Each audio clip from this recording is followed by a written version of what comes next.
నగర సంకీర్తన బృందం పిడుగురాళ్ళ వారి ఆధ్వర్యంలో ఈ యొక్క కార్తీక మాసం ప్రతిరోజు సాయంత్రం జరిగేటువంటి ఉపన్యాసంలో భాగంగా మరి నేటి ఉపన్యాసం శ్రీమద్ రామాయణం కొనసాగింపు నిమిత్తం శ్రీ మంచికంటి కోటేశ్వరరావు గారు విచ్చేసి ఉన్నారు. సో మంచికంటి వెంకటేశ్వరరావు గారు విచ్చేసి ఉన్నారు. వారిని మన యొక్క కరతాళ ధ్వనులతో స్వాగతం పలుకుతున్నాం. మన ఈ వేదిక పైన వారు రాసిన ఈనాటి ఈ యొక్క ఉపన్యాసం మనం ముందు కోరుచున్నాం. ఓం నమః శివాయ. చాలు మంచిదే.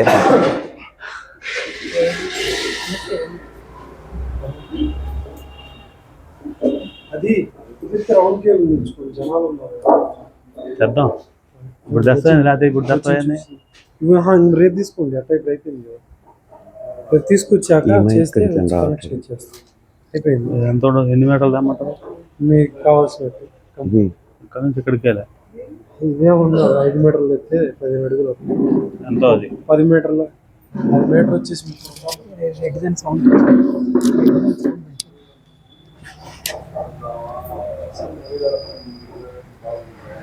ఇది వస్తుంది.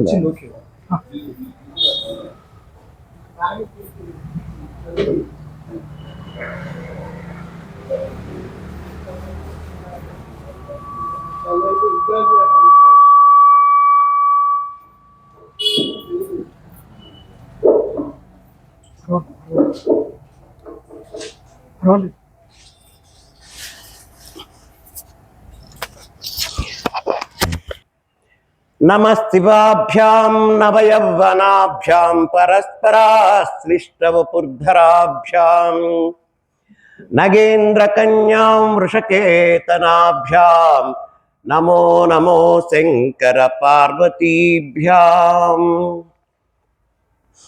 తెల్లని వానిలో మిగుల తెల్లని తల్లి, హిమాంబువుల్ మదించల్లెడు తల్లి, హస్తముల్ సాచిన 76 పువ్వులందల్లిన పద్యమాలికలు అందముగా దయసేయు తల్లి. నా యుల్లమునందు ఒక క్షణము యుండుమా, నా యుల్లమునందు ఒక క్షణము యుండుమా, కుంకుమ దిద్దుకొంటకై.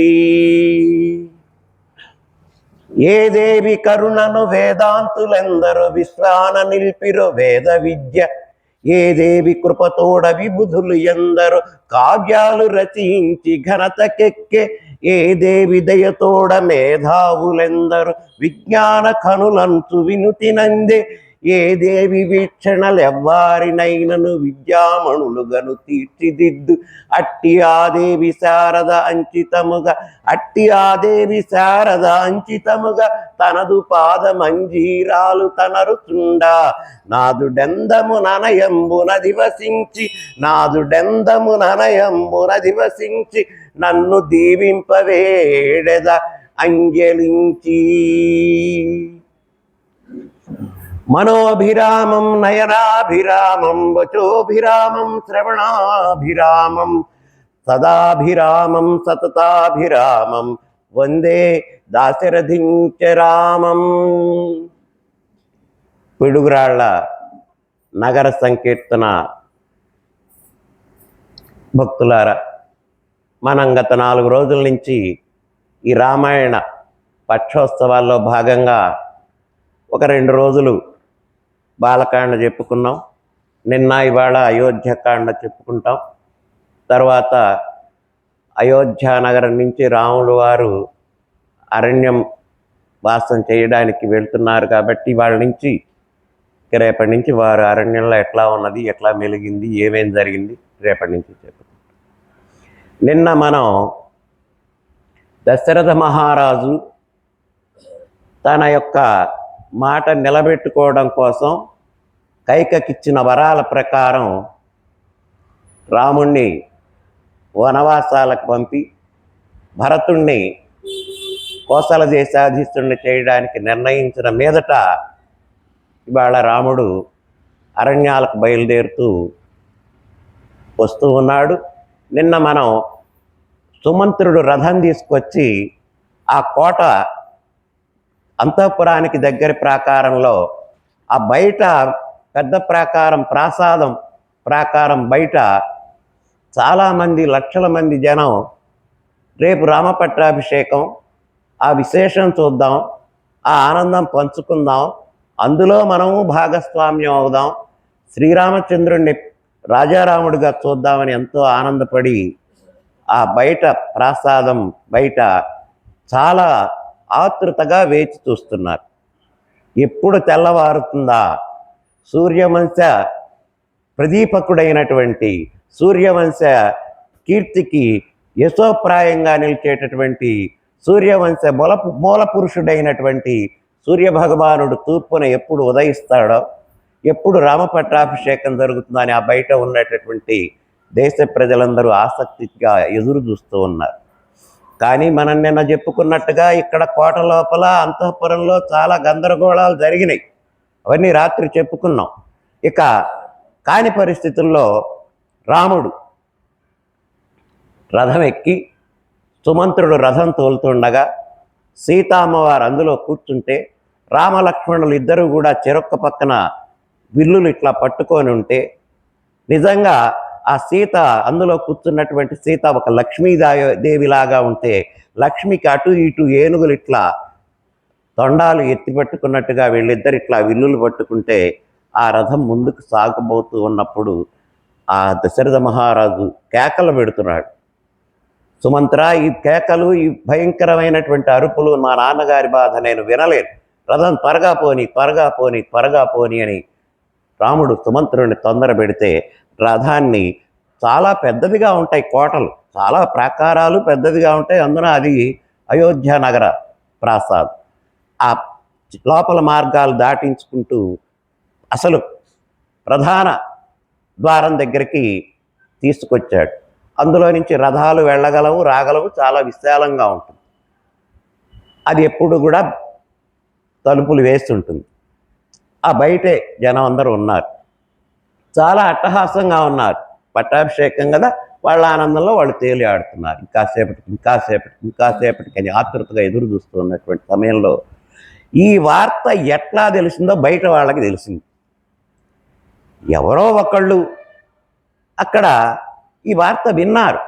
లోపల ఇంత గూడు పుఠాణిగా విషయం జరిగింది అనేటటువంటి వార్త బయటికి పొక్కింది. ఇక ఏముంది, అది దావానలల్లా అందరిలో వ్యాపించి పట్టాభిషేకం జరగట్లేదా, రాముడు అరణ్యాలకు వెళ్తున్నాడా, సుమంత్రుడు రథం మీద తీసుకొస్తున్నాడా, ఇప్పుడు ఈ ద్వారం గుండా బయటికి వెళ్తారా అని వచ్చినటువంటి ప్రజలందరూ కూడా ఇక ఆ ద్వారం దగ్గర క్రిక్కేసిపోయి అడ్డా నిలబడ్డారు. సుమంత్రుడు రథాన్ని అక్కడికి తేగానే ఆ ద్వారపాలకులు వాకిలి తెరిచారు. వాళ్ళు కూడా రాముడికి నమస్కరించారు. రథం బయటకు వచ్చి ఒక్కసారిగా అక్కడ ఉన్నటువంటి జనమందరూ మూకుమ్మడిగా రథానికి అడ్డం పడ్డారు. ఎక్కడికి రథం వెళ్ళేది? కాసేపట్లో రామపట్టాభిషేకం, ఎక్కడికి తీసుకెళ్తున్నారు వీళ్ళని, ఏం జరగబోతున్నది, ఇక్కడ ఏం జరిగింది, అసలు రాముడు ఏంటి అరణ్యాలకు వెళ్ళాలని చెబుతున్నారు, ఎందుకు వెళ్ళాలి, భరతుడికి పట్టాభిషేకం అంటున్నారు, అదేమిటి, అసలు ఈ విషయం ఏంటి, మాకు ఇంతవరకు బయటికి తెలియలేదు, మేమందరం ఎంతో ఆనందోత్సాహాలతో పట్టాభిషేకం చుట్టానికి వస్తే ఈ అశనిపాతమైనటువంటి వార్త వినవలసి వచ్చింది, అసలు ఈ జరిగే సంఘటన ఏమిటో మాకు చెప్పండి అంటే సుమంత్రుడు ఆ రథం మీద నుంచే వాళ్ళకి సూక్ష్మంగా విషయమంతా తెలియజేసి, శ్రీరాముడు అడవికి వెళ్తున్నాడు, పితృఆజ్ఞ పాలన చేయటానికి వెళ్తున్నాడు, మీరెవరు దయచేసి అడ్డు రావద్దు రథానికి అని చెప్పిన ఆగట్ల జనం వింటల్లా. అప్పుడు రాముడు, మీరందరూ నా మాటను గౌరవించే వాళ్ళైతే, మీరందరూ నేనంటే అభిమానం ఉన్నటువంటి వాళ్ళైతే నా రథానికి దారివ్వండి అని నమస్కరించేసరికి ఇక అది శిరోధార్యం వాళ్ళకి. పక్కకి తొలిగారు, రథం ముందుకొచ్చింది. ఇంకా వాళ్ళందరూ రథం వెనక పరిగెత్తుతున్నారు. రథం ఎంత వేగంగా తీసుకెళ్తున్నాడో సుమంత్రుడు అంతే వేగంగా పరిగెత్తుతున్నారు. యువకులు, వృద్ధులు, వయస్కులు అందరూ ఎవరు వాళ్ళు వీళ్ళని లేకుండా కొంతమంది స్త్రీలు కూడా సీత వెంట ఈ విధంగా పరిగెత్తుకుంటూ వస్తూ ఉంటే ఇక అభిమానాన్ని చూసి రాముడు తట్టుకోలేకపోయినాడు. ఏదేమైనా కాలగతికి ఇది జరిగింది కదా అని వాళ్ళందరూ కూడా రథాన్ని అనుసరిస్తుండగా వీళ్ళు వెళ్ళి ఒక ప్రాంతానికి వెళ్ళారు. తమసా నది దాకా వెళ్ళారు ఈ రథంలో. తమసా నది దాకా వెళ్ళిన తర్వాత ఇక ఆ రాత్రికి అక్కడ అందరూ పొద్దుగోకింది, బాగా చీకటి పడ్డది. ఆ రాత్రికి అందరూ అక్కడే ఉండిపోవలసి వచ్చింది.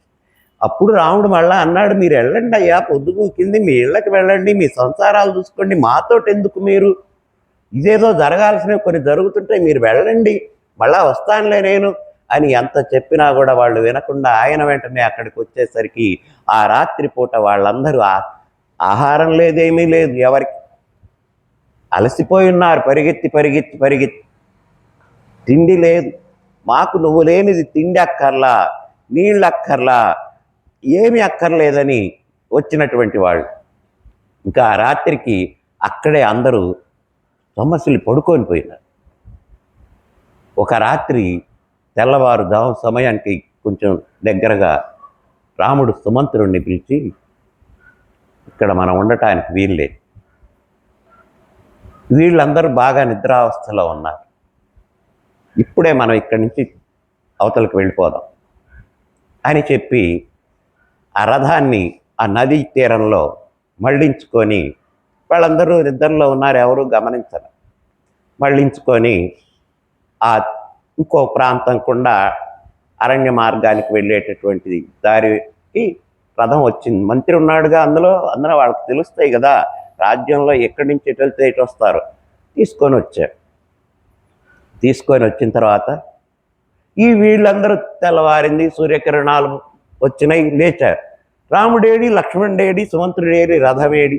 రామచంద్రుడు మోసం చేశాడయ్యా, మనం రానియకుండా తన వెంట, మనం ఇళ్ళ దగ్గర ఉండాలని ఆయన కోరుకున్నాడు, ఇది ఆయన కోరికే కదా, ఏం చేస్తాం, మళ్ళా వచ్చినప్పుడే చూసుకుందాం అని చెప్పి ఎవరికి వాళ్ళు సమాధానపరుచుకొని ఎవరింటికి వాళ్ళు తిరిగి వచ్చేశారు.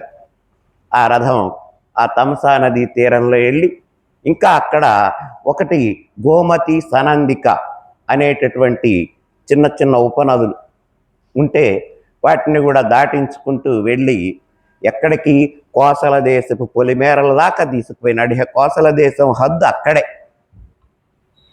కోసల దేశం హద్దు దాకా తీసుకెళ్ళాడు. కొంచెం దాటితే కోసల దేశం కాదు, అరణ్యమే. అక్కడ దాకా వీళ్ళందరూ వెళ్ళారు. వెళ్ళిన తర్వాత ఒక్కసారి రామా, కోసల దేశం యొక్క సరిహద్దు ఇంతవరకే మీ రాజ్య సరిహద్దు అని చెప్తే సుమంత్రుడు రాముడు ఒక్కసారి రథం ఎక్కి ఆ వెనక్కి తిరిగి అయోధ్య నగరానికి నమస్కారం చేశాడు. మళ్ళా నీ దగ్గరికి నేను వచ్చేది ఎన్నాళ్ళటికో, ఎట్లా వస్తానో ఏమవుతామో ఏమీ తెలియదమ్మా. ఈ నగరంలో ఉన్న మా నాన్నని, మా తల్లులని, మా బంధువులను అందరినీ చల్లంగా చూసుకోమ్మా, అయోధ్య నువ్వే అని చెప్పి ఆ నగరానికి నమస్కారం చేసి ఇక అక్కడికి వీళ్ళతోటి వెళుతూ ఉన్నారు. ఆ నది దగ్గర శృంగిబేరిపురం అనేటటువంటి ఒక ఊరు, శృంగిబేరిపురం అంటారు దాన్ని. అది ఒక ఆటవికుడైనటువంటి గుహుడు యొక్క అధీనంలో ఉండేటటువంటి. ఎవరో వస్తున్నారని గూఢచారుల ద్వారా వార్త విన్నటువంటి గుహుడు పరిగెత్తుకుంటూ వచ్చాడు. మంత్రి గారు వస్తున్నట్ట, రథం వేసుకొని వస్తున్నట్ట, ఏమిటి అసలు విషయం అని ఎదురొచ్చి మంత్రి గారికి నమస్కరించి, ఏమిటండి విషయం అంటే, ఏమీ లేదు, జరిగింది ఇదంతా, ఈయన్ని ఈ నది దాటిస్తే ఇక అరణ్యాల్లోకి వెళ్ళిపోతారు. అంటే ఆ అరణ్యానికి ఈ భూమికి మధ్యలో ఒక చిన్న పాయ వెళుతూ ఉన్నది. ఈ నది దాటిస్తే వీళ్ళు అరణ్యవాసానికి వెళ్ళిపోతారు, ఆ పని నువ్వు చెయ్యి అని చెబితే ఆ గుహుడు ఎంత సంతోషించాడంటే, అసలు ఇంత మామూలుగా ఎంత సంతోషం! రాముడా, సాక్షాత్తు శ్రీరామచంద్రుడు లక్ష్మణ సమేతుడై సీతా సమేతుడై ఈ ప్రాంతానికి వచ్చాడా? ఎంత ఆనందకరమైనటువంటిది! వీళ్ళని నేను దాటించాలా? అందరినీ దరిచేర్చు మహారాజు ఆయనే, ఆ దరిని చేర్చమని నన్ను అడుగుతున్నారా? సరే అని ఆ పడవ సిద్ధం చేసి బయలుదేరాడు. ఆ పడవ ఎక్కే ముందు గుహుడు రాముల వారిని రథం దిగంగానే కాస్త మీరు ఆగండి, ఎక్కుదురు కానీ ఆగండి అని చెప్పి వెళ్ళి వాళ్ళ దగ్గర ఉండేటటువంటి ఏదో ఉంటాయిగా పాత్రలు, ఆటవిక పాత్రలు, నీళ్లు తీసుకొచ్చి ఆయన కాళ్ళు గడుగు. ఆశ్చర్యపోయి చూస్తున్నాడు రాముడు, లక్ష్మణుడు కూడా, సుమంత్రుడు కూడా. ఇప్పుడు ఎందుకయ్యా ఈ మర్యాదలు? మేము వెళ్తున్నది అడవులకు కదా, ఇప్పుడు ఎందుకు ఈ మర్యాదలు?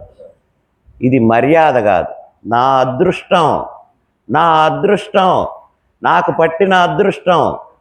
ఆయన అడవులకు వెళ్ళని, ఆనందంగా వెళ్ళని, ఏమన్నా వెళ్ళగాని సాక్షాత్తు శ్రీ మహావిష్ణువు ఈ ప్రాంతానికి వచ్చి నా యొక్క పరిపాలనా ప్రాంతంలో ఉన్న ఈ శృంగిబేరిపురానికి రావడం ఆయన మా అదృష్టం, అది గౌరవించుకోవాలి అని చెప్పి నీళ్లు తీసుకొచ్చి కాళ్ళు గడిగి పూలు చల్లి తను, తన భార్య, తన వాళ్ళు అందరూ ఆ సీతారామ లక్ష్మణుల పాదాలకు నమస్కరిస్తున్నారు.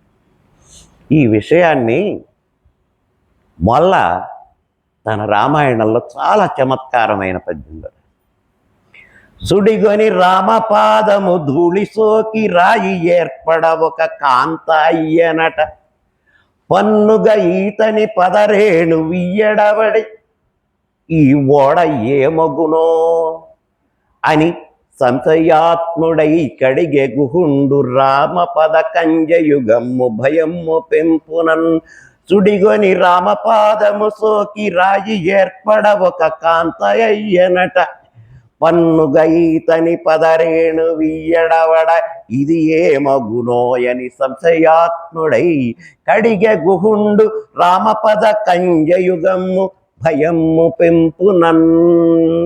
తొలి తెలుగు కవయిత్రి మొల్ల ఒక మంచి ఉపమాతోటి చక్కగా చెప్పింది.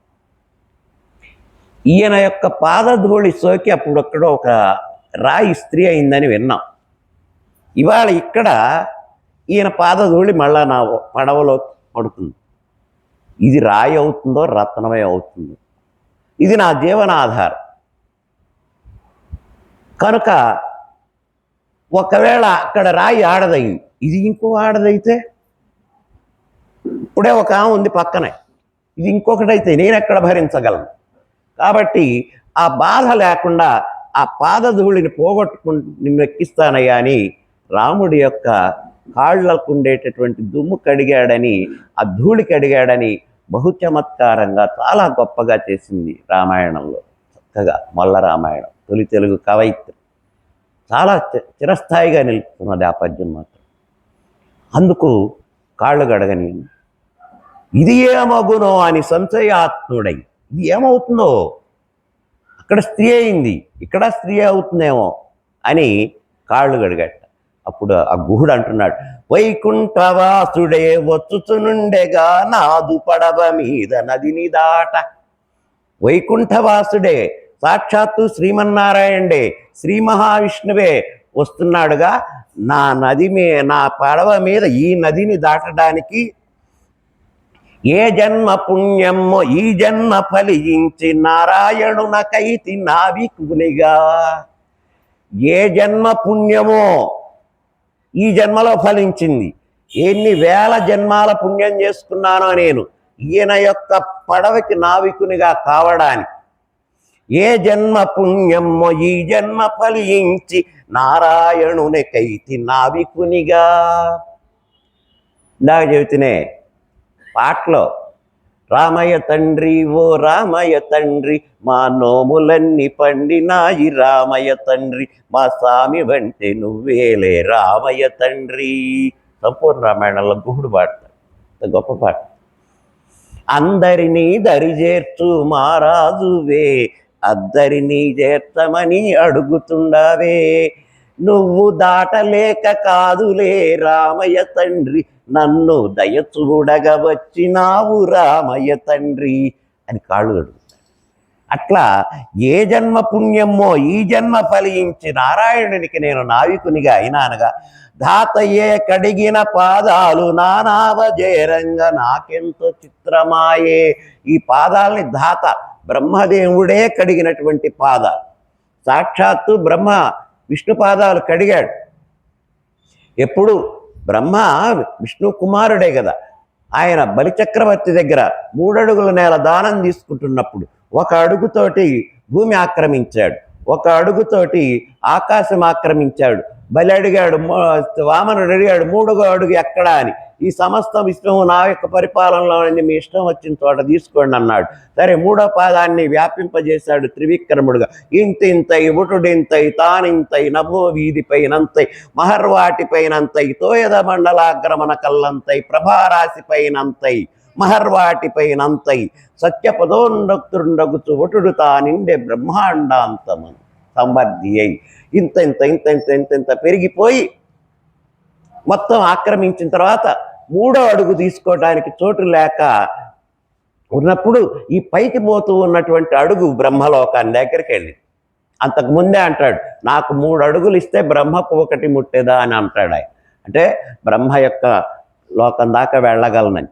అట్లా 3వ అడుగుగా వ్యాపించుతూ ఉన్నప్పుడు ఈ పాదం వెళ్ళి బ్రహ్మలోకానికి వెళ్ళి అదిగో మా నాన్నగారి పాదం వస్తుంది, అదిగో మా విష్ణుదేవుడి పాదం వస్తుందని బ్రహ్మ తండ్రి గారి పాదాన్ని కడిగాడు. 1 పాదమే పైకి వెళ్ళి. అందుకే అన్నమయ్య కూడా బ్రహ్మ కడిగిన పాదం, బలితల మోపిన పాదం, బలరిపు గాచిన పాదం అని ఆ బ్రహ్మ కడిగిన పాదం అని పాడతాడు. పరిపరి విధముల వరమసగడి పాదం, పరమయోగులకు పరిపరి విధముల వరమసగడి పాదం. అట్లాంటి ఆ పాదాన్ని ధాతయే కడిగిన పాదాన్ని, బ్రహ్మే కడిగినటువంటి పాదాన్ని ఇవాళ నేను కడిగే అదృష్టం పట్టింది కదా. ఎంత చిత్రమైన విషయం. ఈ రాము పదముల ఇసుమంత ధూళియే రాతినే చేసెను నాతి ఎండ్రు. ఈ రాముడి యొక్క పాదాలకు ఉన్నటువంటి చిన్న ధూళే రాతిని నాతిగా చేసిందన్నారు. కాబట్టి అట్టి రామపదం ఈ నావసోకి, అట్టి రామపద రజము ఈ నామసోకి, ఇది ఏ ఇంటి గాని ఇది పొలబంతి గాని, ఇంటి గాని ఇది పొలబంతి గాని. ఈ పద్యం నాది. నేను కూడా ఏదో నా ఇదిలో నాకు వచ్చినటువంటి ఒక అదృష్టం వలన రామాయణం అన్ని శేష పద్యాల్లో రాస్తున్నాను. ఇప్పుడు మీకు చూస్తున్నది అదే చదువుతున్నాను. అందులో ఈ గుహుడు పాదాలు గడిగే చోట నేను రాస్తున్నటువంటి ఇది పద్యం. అక్కడ ఆయన పాదధూళి సోకి రాయి ఆడదైతుందన్నాడు కదా. ఇప్పుడు నేనేంటున్నాను ఇక్కడ, ఇంటి గాని అది పొలబంతి గాని, స్త్రీ కానీ లేకపోతే పూలబంతి కానీ, ఇంటి గాని అది పూలబంతి గాని మోక్ష మార్గము విడువలేను మూర్ఘువోలే. మోక్ష మార్గాన్ని విడవలేను. మోక్షం వస్తుంది. ఇది మోక్షం ఇచ్చే పదం, మోక్షం ఇచ్చే పాదం, మోక్షదాయక పాదం. ఇది నేను వదిలిపెట్టను. ఈ అవకాశాన్ని, మంచి అవకాశం నాకు ఈ రూపంలో వచ్చింది. అది నా పుణ్యం పుచ్చి వచ్చిందేమో. ఈయన అడవులకు వెళ్ళటం అదంతా తర్వాత అట్లుంచండి. మోక్ష మార్గము విడలేను మూర్ఘువోలెనని కడిగే గుహుండు రామునంఘ్రియుగిళి అంటూ ఆ రాముని యొక్క పాదాలు కడిగిన తర్వాత పడవ ఎక్కారు. సీతాదేవి గంగాని ప్రార్థించిందమ్మా, గంగ చల్లంగా చూడు తల్లి, నగరాన్ని వదిలిపెట్టి వెళ్ళిపోతున్నాం, రాజ్యాన్ని వదిలిపెట్టి వెళ్ళిపోతున్నాం. భర్తతోటి నేను ఎన్నాళ్ళో కూడా ఇక్కడ అంతఃపురంలో ఉండలేదు. ఇక మా జీవనం అరణ్యంలో సాగబోతున్నది. మేము ఎక్కడున్నా కథను చల్లగా చూడు తల్లి అని ఆ గంగని ప్రార్థించి, సరే నావ దక్షిణ తీరానికి వెళ్ళిపోయింది. అప్పటిదాకా సుమంత్రుడు కూడా వెళ్ళాడు. ఇక నావ దిగిన తర్వాత అది అడవి అయిపోయింది. రాముడు అన్నాడు, ఇక మా నాన్నగారు చెప్పిన వనవాస ప్రారంభం. దిగాము పడవ, అడవిలోకి చేరాము. సుమంత్ర, ఇక నీవు ఇంటికి వెళ్ళు అంతఃపురానికి వెళ్ళు, రాజ్యానికి వెళ్ళు, మా నాన్నగారిని కనిపెట్టుకోను, మా తల్లుల్ని కనిపెట్టుకోనుండు. మీరు పెద్దలు, మీకు మేము చెప్పేవాడినా, నీవు కాస్త మా వాళ్ళని చూస్తూ ఉండు. మీకు ఇంతగా నేను వేడుకుంటూ చెప్పేది ఇంకంతకంటే ఏముంటుంది అని ఆ సుమంత్రుడికి నమస్కారం చేస్తే, సుమంత్రుడు కూడా విషయం అర్థం చేసుకొని అదే పడవలో గుహుడు, సుమంత్రుడు వీళ్ళు వెనక్కి తిరిగి వచ్చి యువతలి ఒడ్డున కూర్చున్నారు. ఆ గుహుడు అక్కడ వాళ్ళని దాటించి, మీరు కొత్త వారి ప్రాంతానికి కొంచెం మేర దారి చూపిస్తానని పాపం వాళ్ళు అనుసరించి, ఆటవీకుడు ఆ మార్గాలని తెలుసు కదా, మీరు ఇక్కడి నుంచి వెళ్ళడానికి వీలుగా ఇట్లా ఈ మార్గంలో వెళితే భరద్వాజ ఆశ్రమం వస్తుంది, ముందు అక్కడికి వెళ్ళండి, తర్వాత వాళ్ళు నిర్దేశిస్తారు మీకు వనవాసం ఎట్లానో అని చెప్పి ఆ మార్గం వరకు చూపించి, ఇంకెక్కడి నుంచి సెలవు తీసుకుంటున్నానని వచ్చాడు. వచ్చి వీళ్ళంతా ఇటు వచ్చాడు. వచ్చి చెప్పాడు, అయ్యా అడవుల్లో దించొచ్చాను రాముణ్ణి, ఇక మీరు వెళ్ళవచ్చు అని సుమంత్రుడు వాళ్ళకి చెబితే వీళ్ళు చాలా బాధపడ్డారు. అయ్యయ్యో, సుమంత్రుడు అనుకున్నాడు, ఆ రోజు అశ్వమేధ యాగం చేసేటప్పుడు నేనే నిర్వాహకుడిని, పుత్రకామేష్టి చేసేటప్పుడు నేనే నిర్వాహకుడిని, పుత్రుడు పుట్టిన తర్వాత ఉత్సవాలకి నేనే నిర్వాహకుడిని, రామ పట్టాభిషేకం జరపడానికి నేనే నిర్వాహకుడిని, ఇవాళ రాముడిని అడవులకు పంపడానికి కూడా నేనే కారణం, నేనే ఉన్నా పక్కన అని ఆ బాధ అంతా తలుచుకుంటూ వీళ్ళకి వచ్చేసారు. ప్రజలందరూ కూడా అక్కడ ఉన్నారు. సుమంత్రుడు వచ్చిన దాకా వీళ్ళు వెళ్ళిన వాళ్ళు అక్కడ ఆగిపోయినారు. ఏమయ్యా, ఏడి మా రాముడేడి, మా రాముడేడి అంటే, రాముడిని అక్కడ వదిలిపెట్టి వచ్చాను రా, అది వాళ్ళ నాన్నగారి ఆజ్ఞ, ఆయన మాట మేరడు, చెయ్యాల్సి వచ్చింది, అట్లా ఇక చేసేది ఏమీ లేదు, పదండి అని అందరూ అయోధ్య నగరానికి తిరిగి వచ్చారు. సరే వీళ్ళు వచ్చేసారు. ఆ అరణ్యంలోకి వెళ్తున్నటువంటి రామలక్ష్మణులు సీతతో సహా ముందుగా లక్ష్మణుడు నడుస్తాడు, మధ్యలో సీత నడుస్తుంది, తర్వాత రాముడు నడుస్తాడు. ఆ లక్ష్మణుడి చేతిలో విల్లు, ఈ చేతిలో ఖడ్గం ఒకటి ఉంటుంది. ఖడ్గం ఎందుకంటే, సరే అడవికి వెళ్తున్నారు, కొన్ని రక్షణలు కావాలి, అది వేరు సంగతి. ఆ వెళ్ళేటటువంటి మార్గంలో ఈ గడ్డి, కంప, చెట్లు, కొమ్మలు, అది మామూలు అడవులా, ఇప్పట్లాగానా బాగా ఘాట్లలో రోడ్లు వేసి తిరిగే అడవులా, చీమ దూరదు, కాకి దూరదు, అట్లాంటి అడవులు అవి. అట్లా ఉన్న పరిస్థితుల్లో ఈ లక్ష్మణుడి దగ్గర కత్తి ఎందుకంటే, వెనక వచ్చేటటువంటి సీతకి రాముడికి మధ్యలో ఈ ముందు ఈ చెట్ల కొమ్మలు అవి తగలకుండా వాటిని పక్కకి నెట్టుకుంటూ కట్ చేసుకుంటూ వెళ్ళడానికి దారి చేయటానికి. రాముడు సీత వెనక రక్షకుడుగా, మధ్యలో సీత, ముందు లక్ష్మణుడు దారి చేసుకుంటూ సాగి వెళుతూ ఉన్నారు. అట్లా కొంత దూరం వెళ్ళిన తర్వాత ఒక సెలయేరు కనపడ్డది. అప్పటికి బాగా పొద్దుపోయింది. కాస్త అలసట తీర్చుకుందాం, నడిచారు పగలంతా, అలసట తీర్చుకుందామని ఆ సెలయేట్లో స్నానాలు అవి చేసుకొని అక్కడ ఉన్న దొరికినటువంటి ఏవో పండ్లు గిండ్లు తిని, అక్కడ మరి ఇక అంతఃపురం కాదుగా, రాతి బండల మీద పడుకోవాలి. ఆనాడు ఆయన ఆ విశ్వామిత్రుడి యాగరక్షణకి వెళ్ళినప్పుడే ఆ దర్భతాపల మీద నా కుమారుడు పడుకుంటే ఎంత కందిపోతాడో అని బాధపడ్డాడు. ఇప్పుడు నాపరాళ్ళ మీద చలికి అవి ఇంకా చలి పుడుతూ ఉంటాయి, వాటి మీద పడుకోవాలి. అందున ఇప్పుడు వీళ్ళు నార చీరలు ధరించున్నారు, పట్టు పీతాంబరాలు లేవు శరీరం మీద, నార చీరలు ధరించి ఉన్నారు.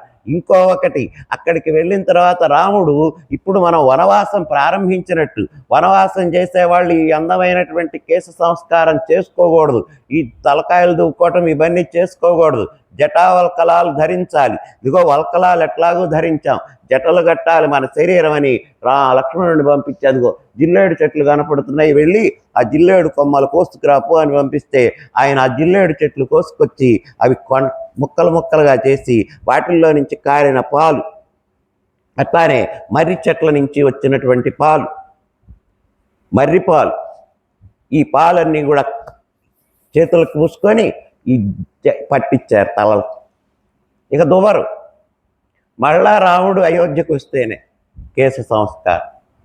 సీతకైనా అంతే, లక్ష్మణుడైనా అంతే. అది దాని నియమం, ఒక్కదానికి ఒక్కొక్క నియమం ఉంటుంది, అరణ్యవాస నియమం అది. అట్లా ఆ మర్రి పాలన రాసుకొని ఆ రాత్రికి అక్కడ విశ్రమించారు.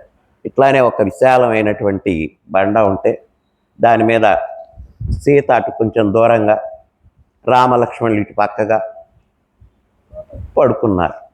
మంచి పండు వెన్నెల కాస్తున్నది ఆ రోజు. రాముడు ఆకాశంలో చూసి పక్కనే లక్ష్మణుడు ఉన్నాడు. సీత బాగా అలసిపోయిందిగా, కాస్త పాపం నిద్రపోతుంది. అప్పుడు రాముడు అంటాడండి, నిజంగా అందుకే రాముడు గొప్పవాడు, దేవుడు మనకి దేవుడైంది అందుకే. తండ్రి కొరకు తప్పించిపోతున్నాడు. వినవోయి లక్ష్మణ ఎంతగా వగతురో మన తల్లులచ్చట మనల గూర్చి. లక్ష్మణ, మనం అడవులకి తొందరపడి వచ్చామేమో, రాకుండా ఉండాల్సిందేమో, అక్కడే ఉండాల్సింది.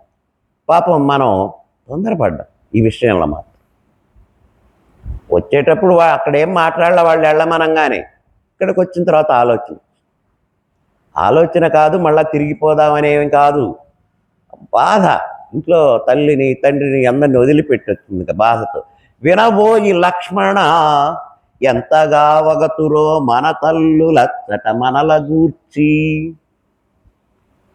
మన తల్లులు కౌసల్య, సుమిత్ర, కైకేయి మనల్ని గురించి ఎంతగా బాధపడుతున్నారో. బాధపడితే కౌసల్య, సుమిత్ర బాధపడతారు. కైకేయి ఎందుకు బాధపడుతుంది? పంపిందే తను కదా. కానీ ఈయన యొక్క సహృదయంతో ఇప్పుడే ఆమెకు అర్థమై ఉంటుంది, పాపం బిడ్డలు బాధపడుతున్నారేమో అని తను కూడా బాధపడుతుందేమో అని వినబోయి లక్ష్మణ ఎంతగా అవగతురో మన తల్లులచ్చట మనల గూర్చి. ఆనందమునదేలు ఆ కైక తనదైన ఈప్సిత మీడేరి ఇష్టరీతి. నాకు ఒక చిన్న అనుమానం, మీ అమ్మ మా అమ్మ పాపం దిగులతో కూలుతూ ఉంటారు. ఇట్లా పడుకున్నాడు, ఇట్లా తలకాయ పెట్టి ఆకాశం కళ్ళు చూస్తూ పక్కనే లక్ష్మణ్ చూస్తూ, ఇక ఏమి జరగబోతుంది, ఏమి జరగాలి, 14 ఏళ్ల పాటు జీవితం ఏమిటి అనేటటువంటి ఒక నిరాసక్తతో, నిరామయమైనటువంటి భావనతో ఆకాశంలో కనపడే చంద్రుడి వంక చూస్తూ రాముడు మాట్లాడుతున్నాడు. లక్ష్మణ, మన అమ్మలు బాధపడుతుంటారేమో, కానీ ఆనందమునదేలు ఆ కైక తనదైన ఈప్సితమీడేర ఇష్టరీతి.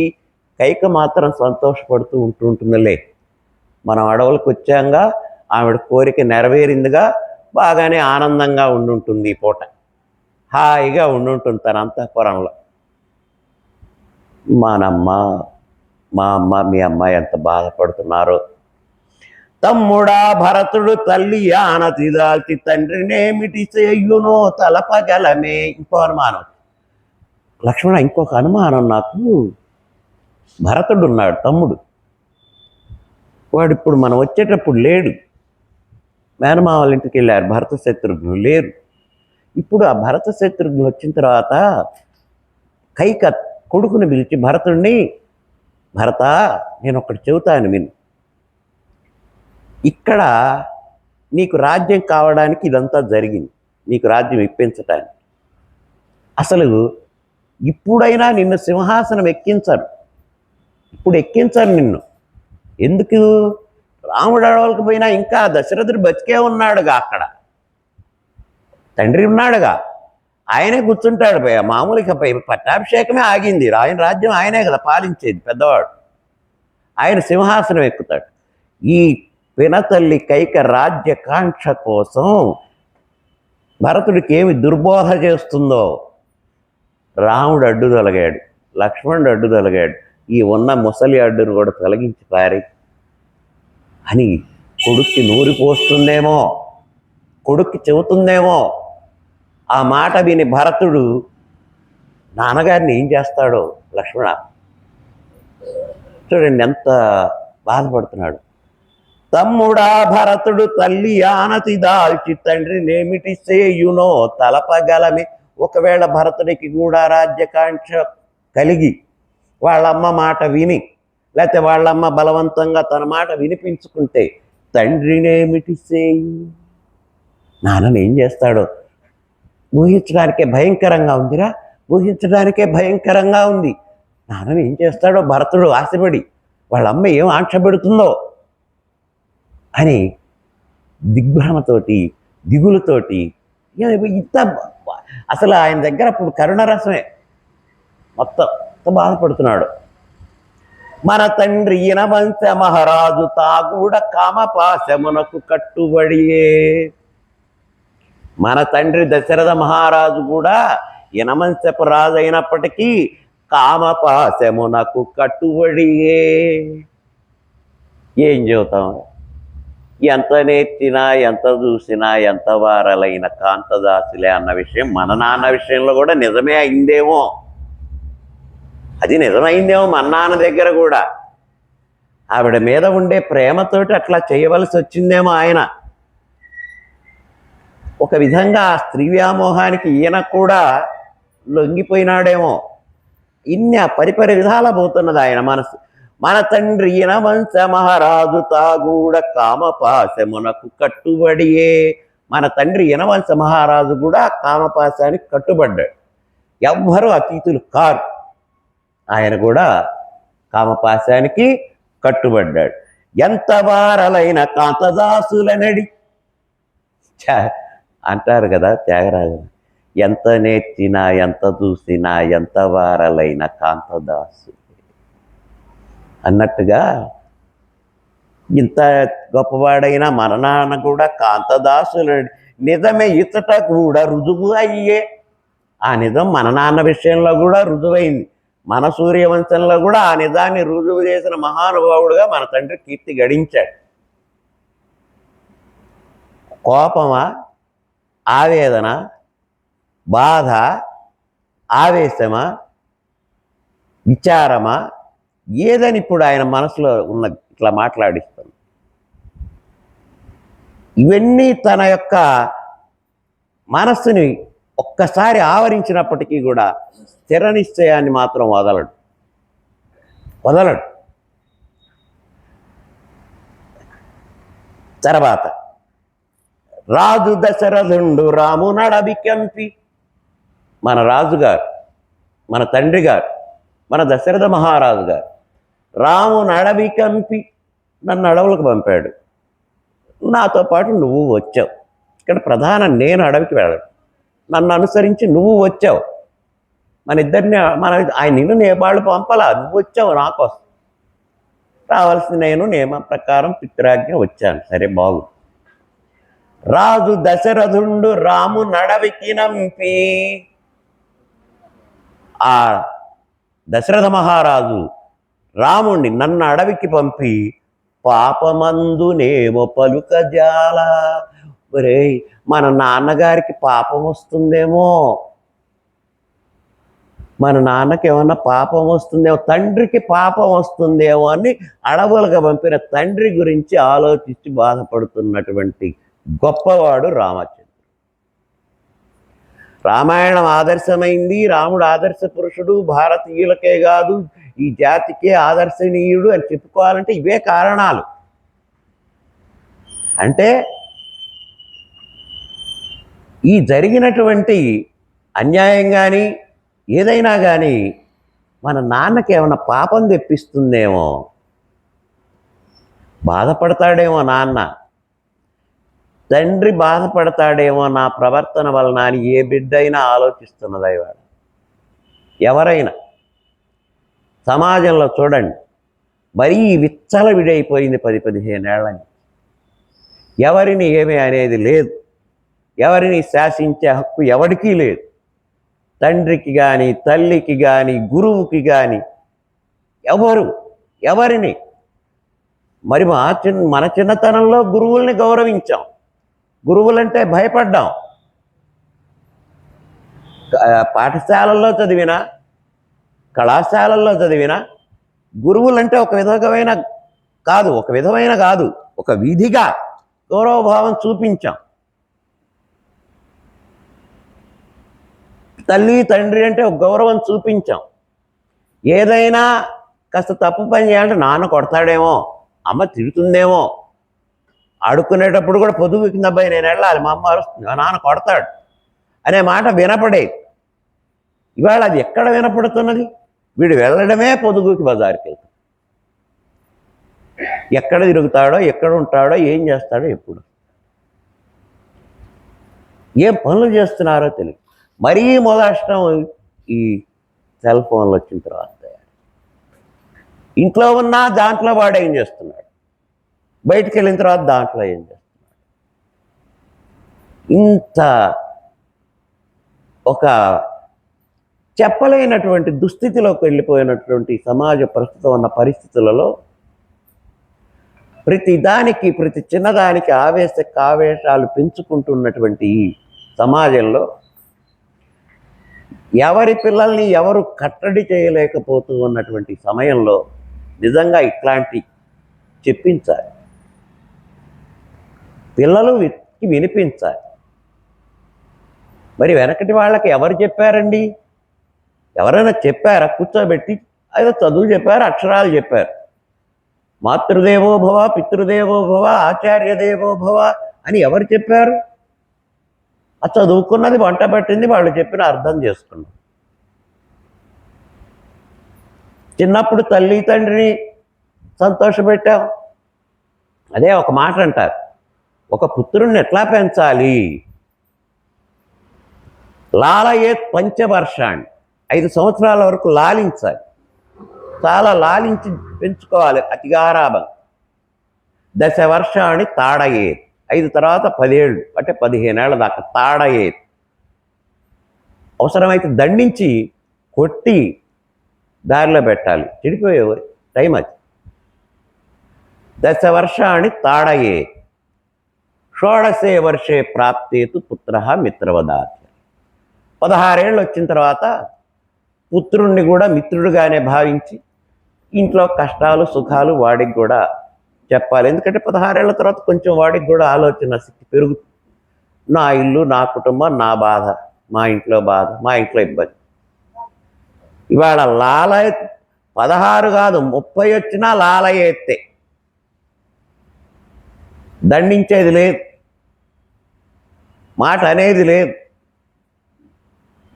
వాట్సాప్ల్లో, పేపర్లలో ఎన్ని భయంకరమైనటువంటివి చూస్తాం, ఎన్ని భయంకరమైనటువంటి వార్తలు మీరు వింటున్నాం. వేదిక మీద నేను చెప్పాల్సిన అవసరం లేకుండా అందరికీ తెలిసిన విషయం. యుక్తాయుక్త విచక్షణ లేకుండా, ఏ విధమైనటువంటి గౌరవ భావాలు లేకుండా, సమాజపు కట్టుబాట్లు లేకుండా, గ్రామంలో ఉండే పెద్దల మీద గౌరవం, భయము, భక్తి లేకుండా, తన ఇంట్లో ఉండే పెద్దల మీద భయము, భక్తి, గౌరవ భావం లేకుండా ఇన్ని వైపరీత్యాలు జరుగుతున్నాయి. ఎవరు నివారించగలుగుతున్నారు? ఎవరు ఏమీ చేయలేక. పరిసరాలు అట్లానే ఉన్నాయి, పరిస్థితులు అట్లనే ఉన్నాయి, వాళ్ళ ప్రోద్బలకాలు అట్లానే ఉన్నాయి. దానికి రేపు పొద్దున ఎవడు జవాబుదారీ అవుతాడని ఆత్మ పరిశీలన చేసుకుంటే ఎవడు జవాబుదారీ కాడు. వెర్రితలలు వేసి నానా విధమైనటువంటి బాధలతో, రోగాలతో, రుష్టులతో రోజు ఎన్ని వింటున్నామండి ఈ రోడ్ల మీద ప్రమాదాలు. అవేమి బండ్లో ఆ నడపటమేమిటో నలుగురు ముగ్గురు ఎక్కి సెల్ ఫోన్లో మాట్లాడుతూ తలకాయ ఉంచుకొని బండి ఎదురుగా వచ్చేది గమనించకుండా పసికాయలు 16, 17, 30 ఏళ్ల లోపు పిల్లలు ఎంతమంది వచ్చి. మన రోజుల్లో సైకిల్ అనేటటువంటిది ఒక పుష్పక విమానం. అద్దెకి తెచ్చుకునే సైకిల్ గంటకు పావలా పెట్టి రోజంతా తెచ్చుకుంటే ₹1.50. ఆదివారం రోజంతా తెచ్చుకొని నేర్చుకున్నటువంటి రోజు. ఇవాళ సైకిల్ అనేది అసలు వాడి దృష్టికి ఆనదు. వాటిల్లో కూడా చాలా పెద్దది పోని ఉంది. అదేంటో నడపడం, దాన్ని ఏదో స్కిప్ డ్రైవింగ్ అనేదో అంటున్నారు. పక్కనే పోతుంటాడు, పడుకోబెట్టిపోతున్నాడు బండిని. వాడి బాగానే పోతున్నాడు, మనకు గుండెలు వదులుతాడు, పడతాడేమో ఆయన చేసి. ఈ పరిస్థితిని నివారించాలి. ఎవరు నివారిస్తారు? ఎవ్వరూ నివారించలేరు. ఇట్లాంటివి నివారిస్తాయి, ఇట్లాంటి విషయాలు నివారిస్తాయి. అవి తెలియాలి పిల్లలు. ఏ రూపంగా అయినా సరే అల్లరి చిల్లరి వ్యవహారాలు ఎక్కువైపోతున్నప్పుడు ఇట్లాంటి వాటి అవసరం ఉంటుంది. ఇవాళ ఈ చెప్పేటటువంటి విషయాలు మీరు వింటున్నారు, అట్లా మా గురువులు వింటారు, మా శిష్యుడు చెబుతున్నాడు, మా దగ్గర చదువుకున్న బిడ్డే అని వాళ్ళు సంతోషపడతారు. మన ఆత్మీయులు అభిమానులు అందరూ సంతోషపడతారు. ఇదే విషయాన్ని మనం మన బిడ్డలకు కూడా చెప్పుకుంటే, వాళ్ళని కూడా మనం కట్టుబాటులో ఉంచగలిగితే సమాజం ఎంత బాగుంటుందో ఆదర్శమూర్తిగా రాముడు చూపించినటువంటి విషయం. దశరథుండు రాముని అడవికి పంపి ఏమన్నా పాపం పొందుతాడేమో, మన నాన్నకు పాపం వస్తుందేమో, నాన్న పాపాత్ముడవుతాడేమోరా, మన వల్ల మనం తొందరపడి వచ్చామేమో అడవికి, మనం తొందరపడి వచ్చామో, నువ్వైనా చెప్పొచ్చు కదా వద్దులే అన్నా అని. ఆయన చెప్పేవాడా, ఈయన వినేవాడా? ఆలోచన చేస్తున్నాడు పాపం. ఒకసారి తర్కంలోకి వెళ్ళాడు. చాలా పొరపాటు చేస్తే నేను రాకుండా ఉండాలి, కైకమ్మ వెళ్ళమన్నా నాన్న నేను వెళ్ళను, ఇక్కడే ఉంటాను, నీ ఇష్టం వచ్చినట్టు అని అనాల్సి. నువ్వు చెప్పలేదేమరా లక్ష్మణ, వచ్చావు అని మాట్లాడుతూ ఉన్నాడు పాపం. ఎంత బాధపడుతున్నాడో, ఆ అన్న బాధ చూసి లక్ష్మణుడు ఎంత రగిలిపోతున్నాడో లోపల. నాకు అక్కడ ఒక్క క్షణం అవకాశం ఇచ్చినట్టయితే, ఒక్క క్షణం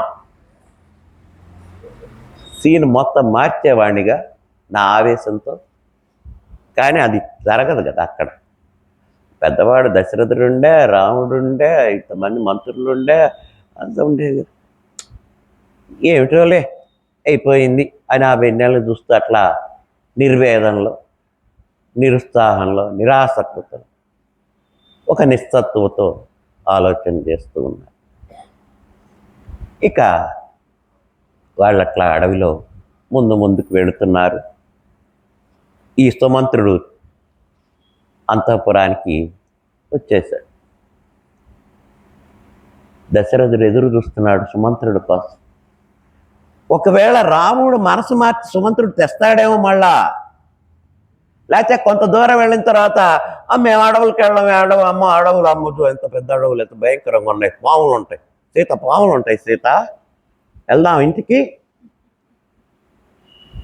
లేకపోతే సీత ఊరుకోవా, ఆమె చెప్పిందని మీరు బాగుందే ఇది, ఇవేళ ఏదన్నంటే మా నాన్న వాళ్ళు పిలిపిస్తాలే, పదండి ఇంటికి పోదామని ఏమనొస్తారు, ఎవరు అనరు. అంటుందేమో సుమంత్రుడు రావణ తీసుకొని వస్తాడేమో అని ఈయన ఆశ. తిరిగి రాడు కదా. సుమంత్రుడు వచ్చి ముందు కౌసల్య అంతఃపురానికి వెళ్ళి కౌసల్యకి చెప్పాడమ్మా, రామచంద్రుడిని అడవుల్లో వదిలి వచ్చానమ్మా, ఇన్నాళ్ళ నుంచి మీ రాజరికంలో మంత్రిగా ఉన్నటువంటి నేను ఎంతటి పాపకార్యం చేశానమ్మా, కానీ నాది నా ధర్మం, ఒక మంత్రిగా నిర్వహించాను, అడవుల్లో క్షేమంగా దించాను. తర్వాత వాళ్ళు అడవుల్లో ఒక మంచి మార్గంలో ప్రయాణానికి వెళ్ళేంత వరకు కూడా ఒక మనిషి చూసే వచ్చాడు. వాళ్ళు అడవులకు వెళ్ళారమ్మా అని చెప్తే ఆ కౌసల్యాదేవి బావురు అని విలపించి, ఇదే వార్త రాజుగారు ఎదురు చూస్తుంటారు, చెబుదాం అని సుమంత్రుడు దశరథ మహారాజు మందిరానికి వెళ్తూ ఉంటే ఈ కౌసల్య కూడా మంత్రి గారిని అనుసరించి ఇక్కడికి వచ్చి, ఆ వచ్చే మధ్యలో సుమిత్ర ఎక్కడికి అంటే, రాజుగారు బాధపడుతున్నారు కదా, ఒకవేళ బిడ్డ తిరిగి వస్తాడేమో చూస్తున్నాడు కదా, ఇదిగో సుమంత్రుల వారు ఇప్పుడే వచ్చారు, వాళ్ళు అడవిలో వదిలిపెట్టారు, అయ్యా మధ్యలో వాళ్ళు ఏమి ఇంటికి వస్తామని అనలేదా, వీళ్ళ ఆత్ర అనలేదా అంటే ఒట్టు అన్నాడు సుమంత్. సీత కూడా అనలేదా, అస్సలు అనలా, చాలా ఉత్సాహంగా ఉంది. పూల తోటలు, సెలయేళ్ళు, కొండగోగులు, గోరింటాకులు, మంచి మంచి ప్రదేశాలు, ప్రకృతి దృశ్యాలు చూడొచ్చని సంతోషంగా ఉందేమో తెలియని తను అని నేను చెప్పాడు. ఎవరేమనలేదమ్మా, వాళ్ళు వెళ్ళారు మామూలుగానే అని చెప్పి వీళ్ళు ముగ్గురు కలిసి రాజా మందిరానికి వచ్చారు. దశరథ మహారాజు ఆ సింహాసనంలో ఒక పక్కకి ఒరిగిపోయి కూర్చొని అలా బాధపడుతున్నాడు. ఏంటి వైపరీత్యం? ఇవాళ ఎట్లాంటిగా ఉండాల్సిన రోజు ఇవాళ నిన్న ఎట్లా ఉండాల్సిన రోజులు, ఎన్ని ఉత్సవాలు జరగాల్సిన రోజులు, ప్రజలు ఎంత నిరాసక్తులై వెళ్ళిపోయినారు. మా రాజ్యంలో ప్రజలకు ఇంత బాధ కలిగించిన రోజులు చరిత్రలో ఈ రెండేనేమో, ఈ రామపట్టాభిషేకం అనుకున్నటువంటి ఈ 2-3 రోజులేనేమో అని చాలా బాధపడుతుంది. సరే వీళ్ళు వచ్చారు, ఆయన అట్లానే ఒకసారి వాళ్ళ కళ్ళని చూశారు. చూడంగానే కౌసల్య, ఎందుకు ఇంకా బాధపడతావు? చేసిందంతా చేశావుగా, ఆమె చెప్పిందని అన్నీ చేశావుగా, ఇప్పుడు ఎవరు ఏడుస్తున్నారు? అడవులకు వెళ్ళి నా కొడుకు అడవులకు వెళ్ళి నేను బాధపడుతున్నా, నా కోడలు వెళ్ళినందుకు నేను బాధపడుతున్నా, తన కొడుకు వెళ్ళాడని ఆమె బాధపడుతున్నది. నువ్వు బాధపడుతున్నావా? నీ ముద్దు భార్య బాధపడుతున్నదా? ఏం ఎట్లా కూర్చున్నావయ్యా నువ్వు? అసలు ఏటయ్యా నువ్వు? అసలు ఏం ఆలోచన చేసావయ్యా? ఆ మాత్రం చెప్పలేవా? పెద్దలున్నారు, వశిష్ఠాది మహర్షులు చెప్పించలేవా? ఈ కార్యక్రమాన్ని ఆపించలేవా? ఇప్పుడు విచారిస్తే ఏమిటి ఫలితం? వెళ్ళారు పాపం, అడవుల్లోకి వెళ్ళిపోయినారు. ఏ మనిషి అసలు నువ్వు అని ఆ మాతృ వాత్సల్యంతో కూడినటువంటి వేదనతో వచ్చే మాటలు మాట్లాడుతుంది. సంతసంభాయన సంతానమీ రీతి ఆరణ్యమునకేగ అవనినాథ. సంతోషంగా ఉందా? హాయిగా ఉందా? ఉంటుందిలే, ఎందుకు ఉండదు? సంతానాన్ని అడవికి పంపావుగా. సంతోషమాయన సంతానమీ రీతి ఆరణ్యమునకేగ అవనినాథ. ఓ రాజా, సంతానాన్ని పంపావుగా అడవులకి. ఎవడైనా పిల్లల్ని ఉద్యోగాలకు పంపుతారు, ఇంకొక దానికి పంపుతారు, ఇంకో దాన్ని పంపుతారు. చరిత్రలో అడవులకు పోయి కష్టపడిన పంపిన రాజు నువ్వే కదయ్యా. ఎవరయ్యా ఉంది? వస్తున్నది బయటికి, దావానంలాగా బయటకి పగులుతున్నాయి అగ్నిపర్వతాలు. సంతసంభాయన సంతానమీ రీతి ఆరణ్యములకేగా అవనినాథ. సంతోషంగా ఉందా? కడుపు నిండుగా ఉందా? హాయిగా ఉంది కదా నీకు? మోదంబుగూడెనా ముద్దు భార్యకు మీకు మా బిడ్డలేగగా మన్యములకు. మోదంగా ఉందా? సంతోషంగా ఉందిగా?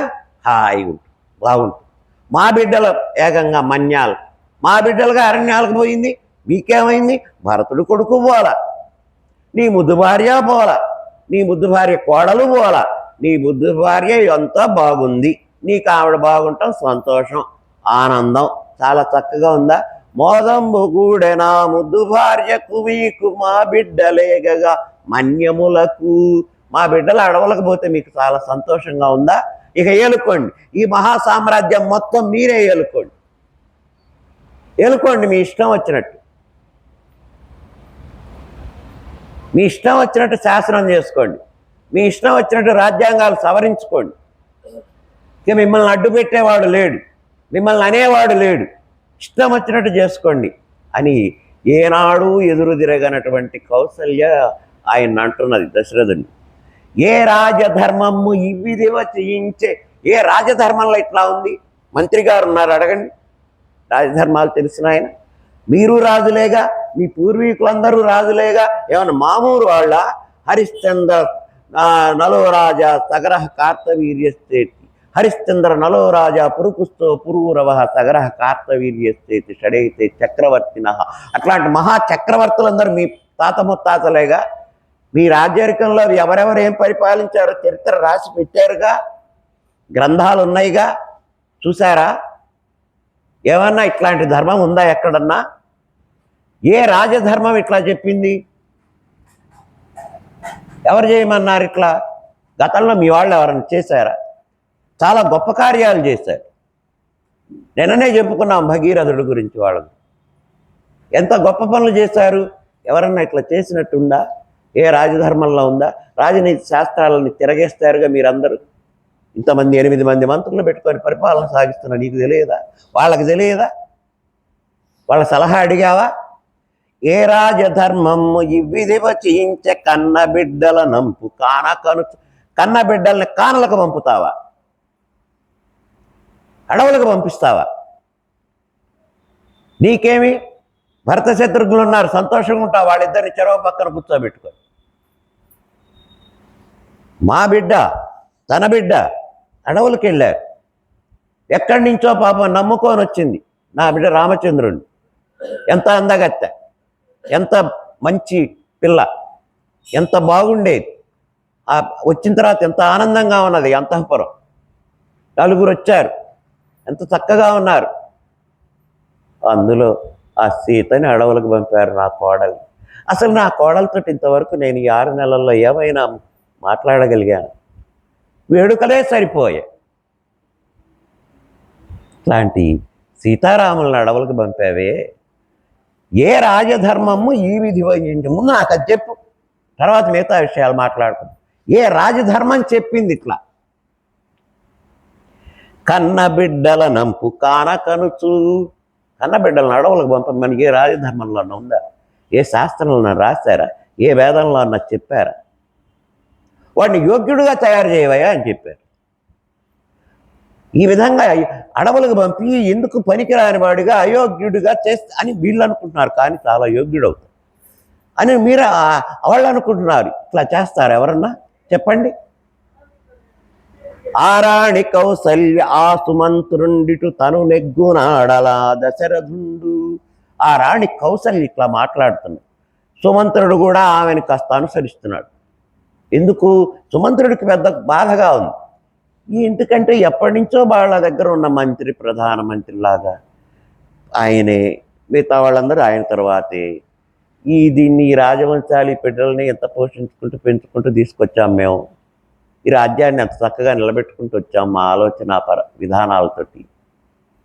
వాళ్ళ ఇంటికి ఇట్లా మారింది అని ఆ సుమంత్రుడికి కూడా, అంతటి పెద్దవాడు కాబట్టి, వయసులో పెద్దవాడు, ఆలోచనలో పెద్దవాడు, ధర్మనీతిజ్ఞుడు, నీతి శాస్త్ర కోవిదుడు, ధర్మార్థాలన్నీ బాగా తెలిసినటువంటి వాడు కనుక కొంచెం రాజుగారి మీద స్వతంత్రం ఉంటుంది.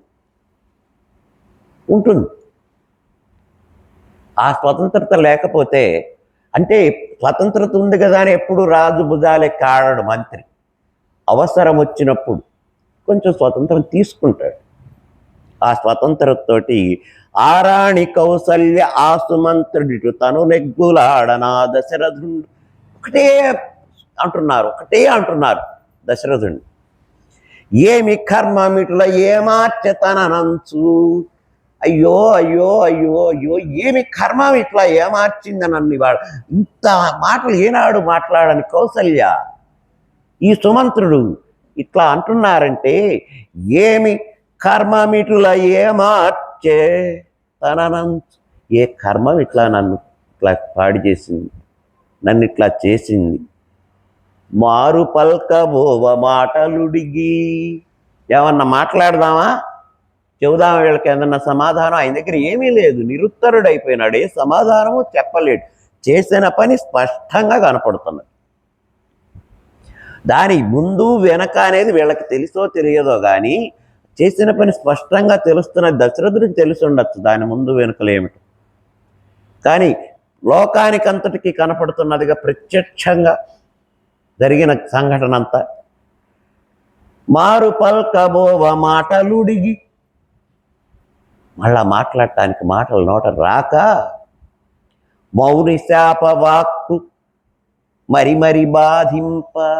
అప్పుడు దశరథుడు ఆలోచించి, ఇవాళ నేను ఈ విధంగా వీళ్ళందరి చేత మాట పడటానికి కారణం ఉంది. ఈ కైక వరాలు అడగటం, ఈ దేవాసుర సంగ్రామం, ఇవన్నీ కాదు. కారణం ఒకటి ఉన్నది, అది వీళ్ళెవరికి తెలియదు, నాకు తెలుసు. అది నాకు తెలుసు, వీళ్ళెవరికి తెలియదు. నా బాధ, నా కడుపులో వస్తున్నటువంటి పగులుతున్నటువంటి అగ్నిపర్వతాల నుంచి వెదజల్లేటటువంటి అది ఉంటుందే, దావానలం అంటారు దాన్ని, బడబానలం, ఆ లావానం, అవి ఆవేస్తుంది. నాకు తెలుసు నా గుండెల్లో ఎన్ని అగ్నిపర్వతాలు ఎందుకు బద్దలవుతున్నాయి, వీళ్ళకి తెలియదు. మౌని శాపవాక్కు మరి మరి బాధింప. ఇవాళ వీళ్ళందరూ అంటానికి నాకు ఒకటే ఒక కారణం కనపడుతుంది. మౌని శాపవాక్. నేను వయసులో ఉండంగా రాజ్యానికి కొత్తగా వచ్చినటువంటి రోజుల్లో వేటనే బాగా నేర్చుకోవాలనే కోరికలతో అడవులకి వేటాడటానికి వెళ్ళేవాడిని. జంతువుల్ని వేటాడేవాడిని, పక్షుల్ని వేటాడేవాడిని, లక్ష్యం తప్పకుండా లక్ష్య భేదనం చేసేవాడిని. అట్లా నేను ధనుర్విద్య అభ్యసిస్తూ ఉన్నటువంటి కాలంలో ధనుర్విద్య పారంగతుడిగా నిష్ణాతుడిగా పేరు పొందాలని ప్రయత్నం చేస్తూ ఉన్న నా రాజ్యపు తొలి రోజుల్లో వేటాడటానికి అడవికి వెళ్ళా. తనే అనుకుంటున్నాడు, జరిగింది ఇప్పుడు మీకు చెబుతున్నా. నేను అడవికి వెళ్ళినప్పుడు నాకు ఎప్పటి నుంచో కోరిక శబ్దభేది అనే విద్యను సాధించాలి ధనుర్విద్యలో. అంటే శబ్దాన్ని బట్టే భేదించడం, దృశ్యం కనపడక్కర్లా, లక్ష్యం కనపడక్కర్లా, శబ్దం వినపడితే బాణం వేసి కొట్టడం. అంటే ఇప్పుడు ఎక్కడో ఒక శబ్దాన్ని పెట్టి ఇక్కడి నుంచి ఆ బాణాన్ని అదే గురికి సంధిస్తే అది అక్కడ లక్ష్యాన్ని భేదించు. ఆ శబ్దభేది విద్యే కదండి వాళ్ళ రూపాంతరం చెంది ఉన్నది సైన్స్గా. ఇక్కడ ఉండి ఎక్కడో దాన్ని ఆపరేట్ చేస్తున్నారు. శబ్దాన్ని బట్టి కాదు, దృశ్యం చూసో ఇంకో రకం ఎక్కడ పైన విమానం వెళ్తుందంటే ఇక్కడ కంట్రోల్ చేస్తున్నాడు. ట్రైన్ ట్రాక్ మీద పోతుందంటే స్టేషన్లో చూస్తూనే ఉంటారు, ప్రతి స్టేషన్లో దాని యొక్క మూమెంట్. వాటన్నిటికీ ఇవే మొదటి నుంచి మార్గదర్శకంగా ఉన్నవి మనకి శాస్త్రాలే. శబ్దభేది విద్య నేర్చుకున్నాను గురువుల దగ్గర. ఆ నేర్చుకున్నటువంటి విద్యని సాధన చేస్తూ ఉన్నాను. అడవులకి వెళ్ళా ఒకరోజు. అక్కడ ఒక మడుగు ఉన్నది. ఆ మడుగులోకి ఏనుగులు వస్తాయి నీళ్లు తాగడానికి. ఇక్కడ కూర్చుందాం, ఆ పొద పక్కన కూర్చుందాం, ఆ మడుగు పక్కన ఉన్న పొద పక్కన కూర్చుందాం. ఎవరికి నేను కనపడను, కానీ అన్నీ ఇక్కడ జరిగేవన్నీ ఏ జంతువు నీటికి వస్తుందో ఏం జరుగుతుందో నాకు కనపడదు. నాకు అక్కడ ఉన్న నాకు అవి కనపడవు, కానీ అవి ఇక్కడ చేసే శబ్దాలు వినాలి నేను. ఇక్కడికి ఏనుగులు వస్తాయి నీళ్లు తాగడానికి అలవాటుగా. ఆ ఏనుగు వచ్చి నీళ్లు తాగుతున్నప్పుడు ఆ ఏనుగుని నేను కొట్టాలి అని సాధన చేస్తూ కూర్చున్నా. కాసేపటికి ఆ మడుగులో నీళ్లు తాగడానికి ఒక ఏనుగు వచ్చి అది తొండాన్ని అందులో పెట్టి లోపలికి నీళ్లు లాగుతున్నా. ఏనుగుకి ద్విపహ అని పేరు. ద్విపహ అంటే ద్వాభ్యాం పిబతీతి ద్విపహ. అంటే ఏనుగు రెండిటి ద్వారా తాగుతుంది. ముందు తొండంతో లాక్కుంటుంది, తర్వాత మళ్ళీ దాన్ని ఇట్లా నోరు తెచ్చి అందులో పోస్తుంది. అందుకనే ద్వాభ్యాం రెండిటి ద్వారా నీళ్లు తీసుకుంటుంది కాబట్టి ద్విపహ అని పేరు. ఏనుగులు వస్తాయి, తొండంతో నీళ్లు లాగుతాయి, బుడబుడబుడ శబ్దాలు వస్తాయి. ఆ శబ్దాన్ని విని నేను అక్కడి నుంచి బాణం వేసి కొట్టాలి. సాధన చేస్తుంది. కాసేపటికి ఒక ఏనుగు వచ్చి నీళ్లు పట్టుకుంటుంది. అక్కడి నుంచి నేను బాణం వేసి, కానీ ఏనుగు కాదు వచ్చింది. ఒక ముని దంపతులు ఉన్నారు. ఆ ముని దంపతులకి శ్రావణ కుమారుడు అనే ఒక బిడ్డ ఉన్నాడు. చాలా కాలానికి వాళ్ళకి ఈ శ్రావణ కుమారుడు అనే పిల్లాడు పుట్టాడు. తర్వాత కొన్నాళ్ళకి బిడ్డ పుట్టిన త్వరలోనే వాళ్ళిద్దరూ అంధులైపోయినారు. కళ్ళు కనపట్టలు, ఇద్దరికి కళ్ళు కనపడవు. ఆ కళ్ళు కనపడినటువంటి తల్లిదండ్రులకి, ఆ ముసలి తల్లిదండ్రులకి, ఆ ముని దంపతులకి బిడ్డే ఆధారం. ఎక్కడికి వెళ్ళాలన్నా తల్లిని తండ్రిని ఒక కావడిలో పెట్టుకొని, వెనకటి రోజుల్లో నీళ్ళ కావళ్ళు ఉంటాయి, గంపలు, కూరగాయల గంపలు కూడా వెనకటి రోజుల్లో కావిళ్ళల్లో వచ్చాయి. జామకాయలు, కూరగాయలు కావిడ వేసుకొని బజార్లు అమ్మటి కేకలు పెట్టుకుని తిరిగేవాడు. జామకాయలు, మామిడికాయలు, కూరగాయలు. ఇప్పటిలాగా తోపుడు బండ్లు లేవు, అట్లా వచ్చేవాడు. అట్లాంటి కావిడ ఏర్పాటు చేసుకొని అంధుడైన తండ్రిని ఒక పక్కన, తల్లిని ఒక పక్కన, వీడికి నిండా 11 ఏళ్ళు. ఒక వాడి స్థాయికి తగ్గ కావిడిలో పాపం తల్లి తండ్రి భారాన్ని పెట్టుకొని, వీళ్ళకి నేను తప్ప దిక్కు లేదు, నేనే వీళ్ళని పోషించాలి, ఎక్కడికైనా తీసుకువెళ్ళాలి. కానీ ఏదన్నా అడిగితే బిడ్డ బాధపడతాడు అని వాళ్ళు ఏమి అడిగేవాళ్ళు కాదు. మేము ఏది కోరినా మా బిడ్డకి ఇబ్బంది, వాడిని ఎందుకు బాధ పెట్టాలి అని పాపం వాళ్ళు అట్లా ఎక్కడికి వెళ్ళేవాళ్ళు కాదు. ఒక ఆ చిన్న ఆశ్రమం లాంటి దాంట్లో ఒక చెట్టు పొదల దగ్గర నివసిస్తూ ఉండేవాళ్ళు. ఆ తల్లిదండ్రులకి ఇతనే, మీరు ఇక్కడే కూర్చోండి, ఎక్కడికి కదలద్దు, అడవిలో జంతువులు ఉంటాయి, విషసర్పాలు ఉంటాయి, మీరు ఎక్కడికి పోయి ఏం చేసుకుంటారో అని చెప్పి అతనే వెళ్ళి పండ్లు అవి తెచ్చి తల్లిదండ్రులకి ఇస్తూ ఉండేవాడు. శ్రావణ కుమార్ బిడ్డ ఇస్తూ ఉండేవాడు. ఒక రోజున ఇట్లా జరుగుతూ ఉన్నది. ఈ తల్లిదండ్రులు, నాయన మనం ఈ దరిదాపుల్లో ఉన్నటువంటి ఒక చోటికి, ఒక ముని ఆశ్రమానికి వెళ్ళాలి, తప్పనిసరి పరిస్థితి, కానీ వెళ్ళటానికి వీలు కానిటువంటి పరిస్థితి ఇది. ఎప్పుడూ నేను మిమ్మల్ని బాధ పెట్టలేదు కదా, కానీ వెళ్ళాలి, మమ్మల్ని అక్కడికి తీసుకువెళ్తామని మహాప్రసాదం అని తల్లిని తండ్రిని కావడిలో చెరొక పక్కన కూర్చోబెట్టుకొని మోసుకుంటూ వెళుతూ ఉన్నాడు.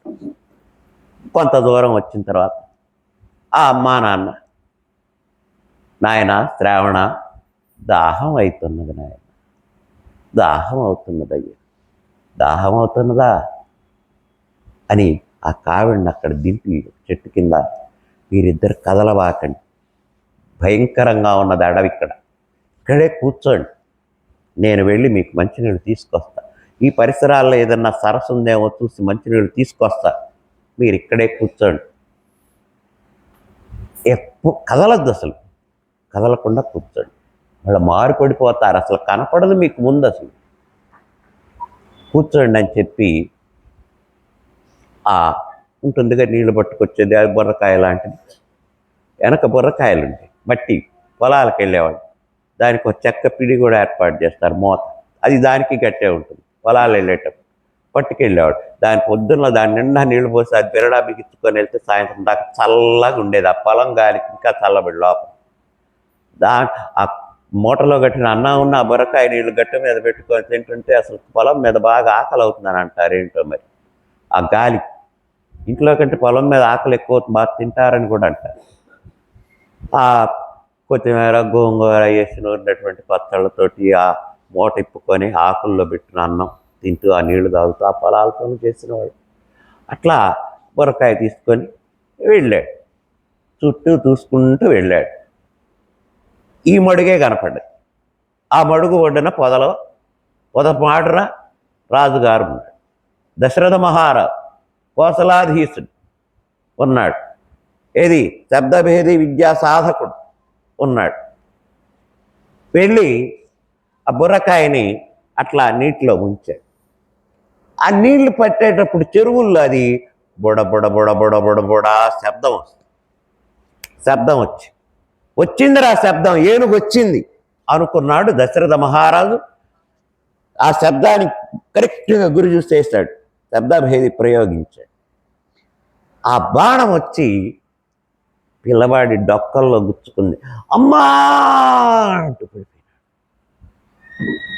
దశరథుడు అదిరిపోయినాడు, ఇదేమిటి ఈ విచిత్రం ఏమిటి, ఏనుగు కీంకారం వినవాడ, ఎవరో అరుస్తున్నారు, పిల్లాడు, తల్లి అమ్మ పరిగెత్తుకుంటే ఇక్కడికి వచ్చేసరికి పడుకొని కొట్టుకుంటున్నాడు, విలవిల్లాడుతున్నాడు, డొక్కలో బాణం ఉంది, అది తీస్తే ప్రాణం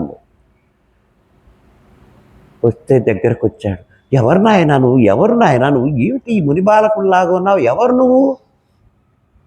అయ్యా నేను ముని బాలకున్నే, మా తల్లిదండ్రులు అంధులు వృద్ధులు, ఆ చెట్ల కింద కూర్చోబెట్టి వచ్చాను ఇటు పక్కగా, పాపం మంచినీళ్ళు అడిగారు, వాళ్ళు ఎక్కడికి వెళ్ళాలన్నా నేనే మోసుకొని వెళ్ళాలి, వాళ్ళు నా చెట్టు కింద కూర్చోబెట్టి వాళ్ళ కోసం మంచినీళ్ళ కోసం వచ్చాను, అనుకోకుండా ఈ దౌర్గత్యం ఇట్లా తారసపడ్డది అయ్యో అయ్యో బిడ్డ, నేను శబ్దభేది సాధన చేస్తూ బాణం వేశానురా, ఏనుగు అనుకోని, నువ్వా నువ్వా నాయనా బాలా, నువ్వా బాలుడా అని ఏడుస్తున్నాడు.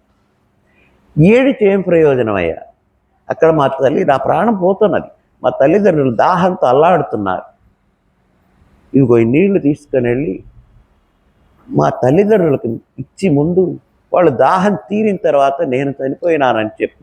అస్సలు భరించలేకపోతున్నా ఈ బాణాన్ని పీకే నేను భరించలేకపోతున్నాను. నువ్వెవరో నాకు అనవసరం, ఏ రాజువో నాకు అనవసరం, నీ యొక్క ఇది నాకు అనవసరం, నువ్వు ఎవరై ఉంటావు, ఈ కోసల దేశాధిపతి దశరథుడు అయి ఉంటావు, అంతకంటే ముందు అసలు బాణం పీకవయ్యా, నా ప్రాణం పోతుంది. పాపం దశరథుడు బాణాన్ని లాగి ఆ దశరథుడి కళ్ళల్లోకి చూస్తుంది ఆ బిడ్డ శ్రావణ కుమార్ ప్రాణం. ఎంత అపకారం చేశా. ఈ విద్యా సాధన కోసం నేను చేసినటువంటి ఈ దౌర్భాగ్య పని ఏ రకంగా పరిణమిస్తుందో నాకు ఎంత అపకారం చేశా అని కాసేపటికి తేరుకొని, ఈ పిల్లవాడి సంగతి మళ్ళా వచ్చి చూద్దాం, వాళ్ళు పాపం దాహంతో ఉన్నారట అని చెప్పి నీళ్లు పట్టుకొని ఆ పిల్లవాడి చేతిలో ఉన్న అక్కడ ఉన్న బుర్రకాయతో నీళ్లు పట్టుకొని అక్కడికి వెళ్ళాడు. ఆ పిల్లవాడు చెప్పిన గుర్తులు బట్టి ఆ చెట్టు దగ్గర వాళ్ళు ఇట్లా కూర్చొని ఉన్నారు. ఏమీ తెలియదు వాళ్ళకి, ఏం కనపడదుగా, ఇట్లా కూర్చొని ఉన్నారు. ఈ ఎండుటాకులు చప్పుడు అయింది. దశరథ మహారాజు నడిచొస్తుంది. వాళ్ళిద్దరు పాపం ఆశగా, నాన్న శ్రావణ, మంచినీళ్ళు దొరికినాయి నాయన, దగ్గరలో సరస్సులు ఉన్నాయా, సెలయేళ్ళు ఉన్నాయా, దాహం తీర్చడానికి నీళ్లు తెచ్చావా శ్రావణ అని అడుగుతున్నారు. దశరథుడు కిమిన్నాస్ మాట్లాడటం. ఎందుకని?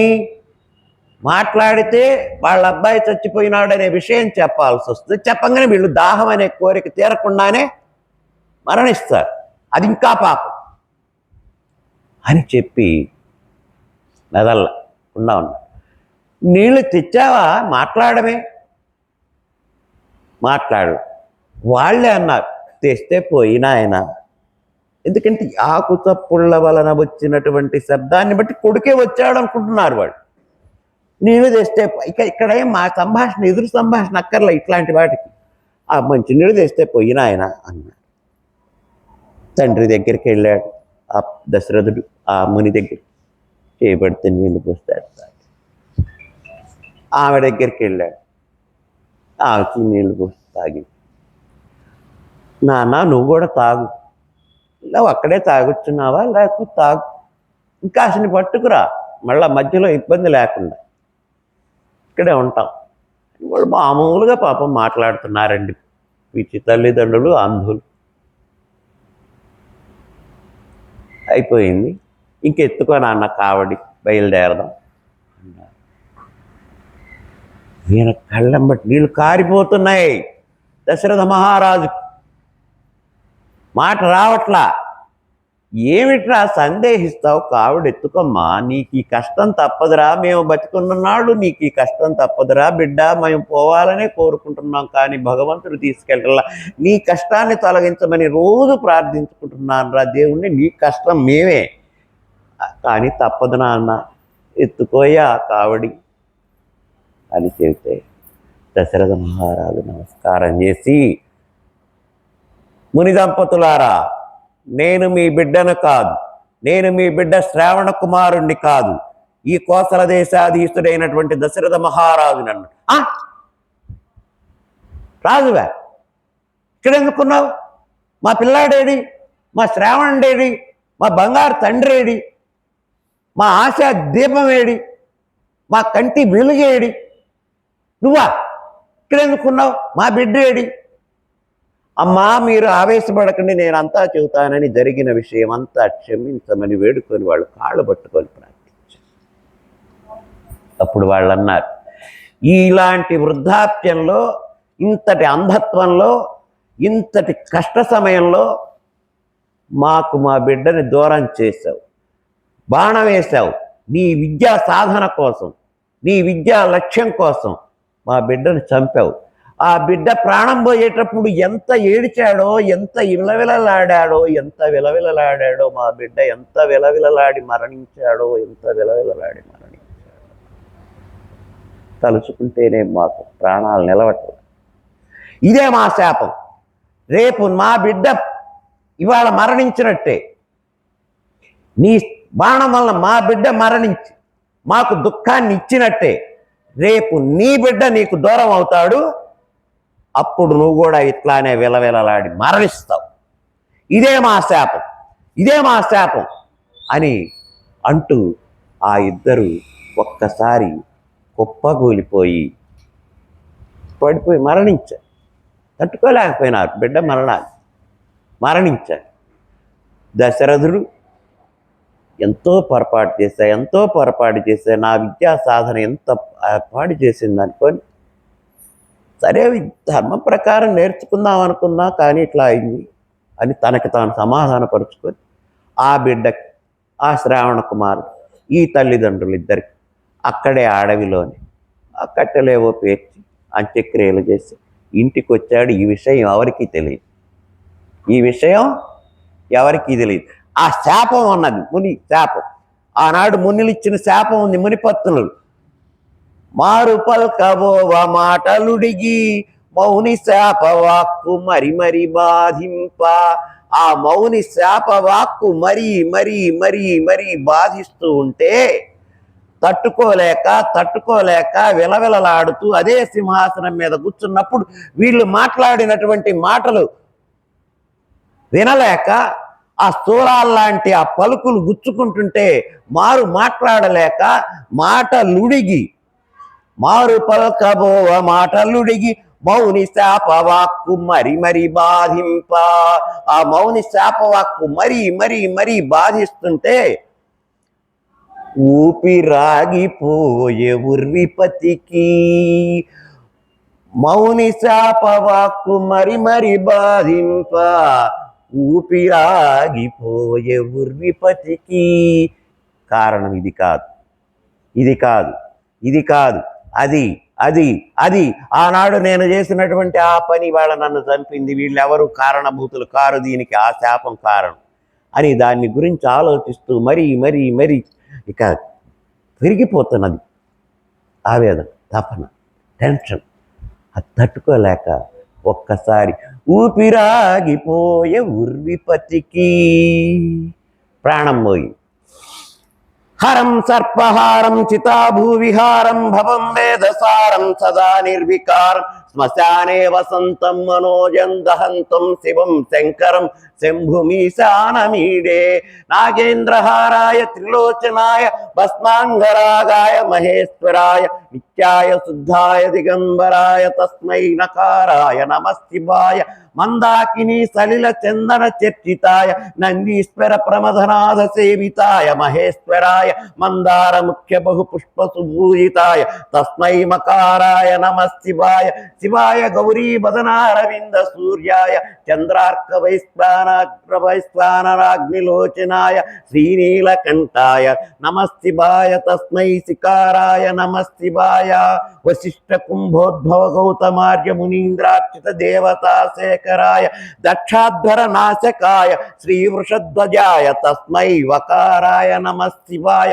యక్షస్వరూపాయ జటాధరాయ పినాకహస్తాయ సనాతనాయ సుదివ్య దేహాయ దిగంబరాయ తస్మై యకారాయ నమఃశివాయ. హరం సర్పహారం చితాభూవిహారం భవం వేదసారం సదా నిర్వికారం శ్మశానే వసంతం మనోజం దహంతం శివం శంకరం శంభుమీశానమీడే. ఓం నమఃశివాయ, ఓం నమఃశివాయ, ఓం నమఃశివాయ. దశరథుడి ప్రాణం పోయి శివస్మరణ చేసి కళేబరంగా మారాడు. ఒక్కసారి అందరూ అవాక్కైపోయి ఏం ప్రాణం పోయి ఇక వెంటనే ఎవరు సుమంత్రుడు ఎమ్మటే అలర్ట్ అయినాడు.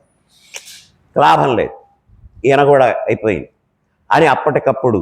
ఇప్పుడు రాజ్యంలో రాజు లేడు, రాముడు లేడు, లక్ష్మణుడు లేడు, భరత శత్రుఘ్నుల మేనమావింటి దగ్గర ఉన్నదా ఆడవాళ్ళు ఎవరిప్పుడు ఈ వార్త కానీ బయటికి తెలిస్తే ఎట్లా ఉంటుందో తెలుసా? దశరథుడు మరణించాడనే వార్త బయటికి వెళ్ళిపోయిందంటే అప్పుడే ఆయన అడవులకు వెళ్తుంటేనే అంత భయంకరంగా ఉన్నది వ్యవహారం.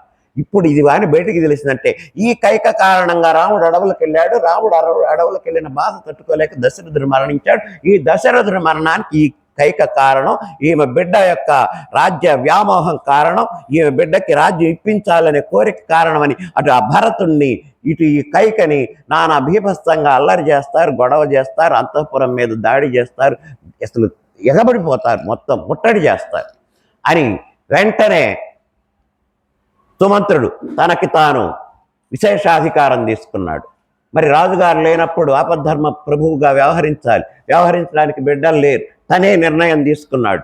ఇప్పుడు నేనే మళ్ళా ఎవరో ఒకరిని సింహాసనం మీద కూర్చోబెట్టిన దాకా నేనే వ్యవహారం చూసుకోవాలని ఆ దశరథ మహారాజు కళేబరాన్ని భటులను పిలిచాడు. దీన్ని తీసుకెళ్ళి ఒక బాక్స్లో తైల ద్రోణిలో పెట్టండి, వాళ్ళు రావాలి, వాళ్ళిద్దరు రావాలి. రాముడు రాడు, లక్ష్మణుడు రాడు. ఇక భరతుడు శత్రుఘ్నులు, భరతుడు వచ్చి అంత్యక్రియలు చేయాలి. కొన్నాడు 2-3 ఒక వారం సమయం పడుతుంది. అక్కడి నుంచి రావాలి కేకయ దేశం నుంచి. మీరు ముందు కానివ్వండి, ఆయన ఒక భవనంలో పెట్టండి ఆ భౌతికాయాన్ని, దశరథ మహారాజు భౌతికాయాన్ని అని చెప్పి ఆజ్ఞాపించాడు. వెంటనే ఎక్కడికక్కడ మంత్రులను పిలిచాడు. 8 మిగతా 7 అలర్ట్గా ఉండండి. ఏం జరిగినా సైన్యాధ్యక్షులారా చాలా జాగ్రత్తగా ఉండాలి, చాలా జాగరూకతగా ఉండాలి. మళ్ళా రాజును కూర్చోబెట్టిన దాకా మీదే బాధ్యత.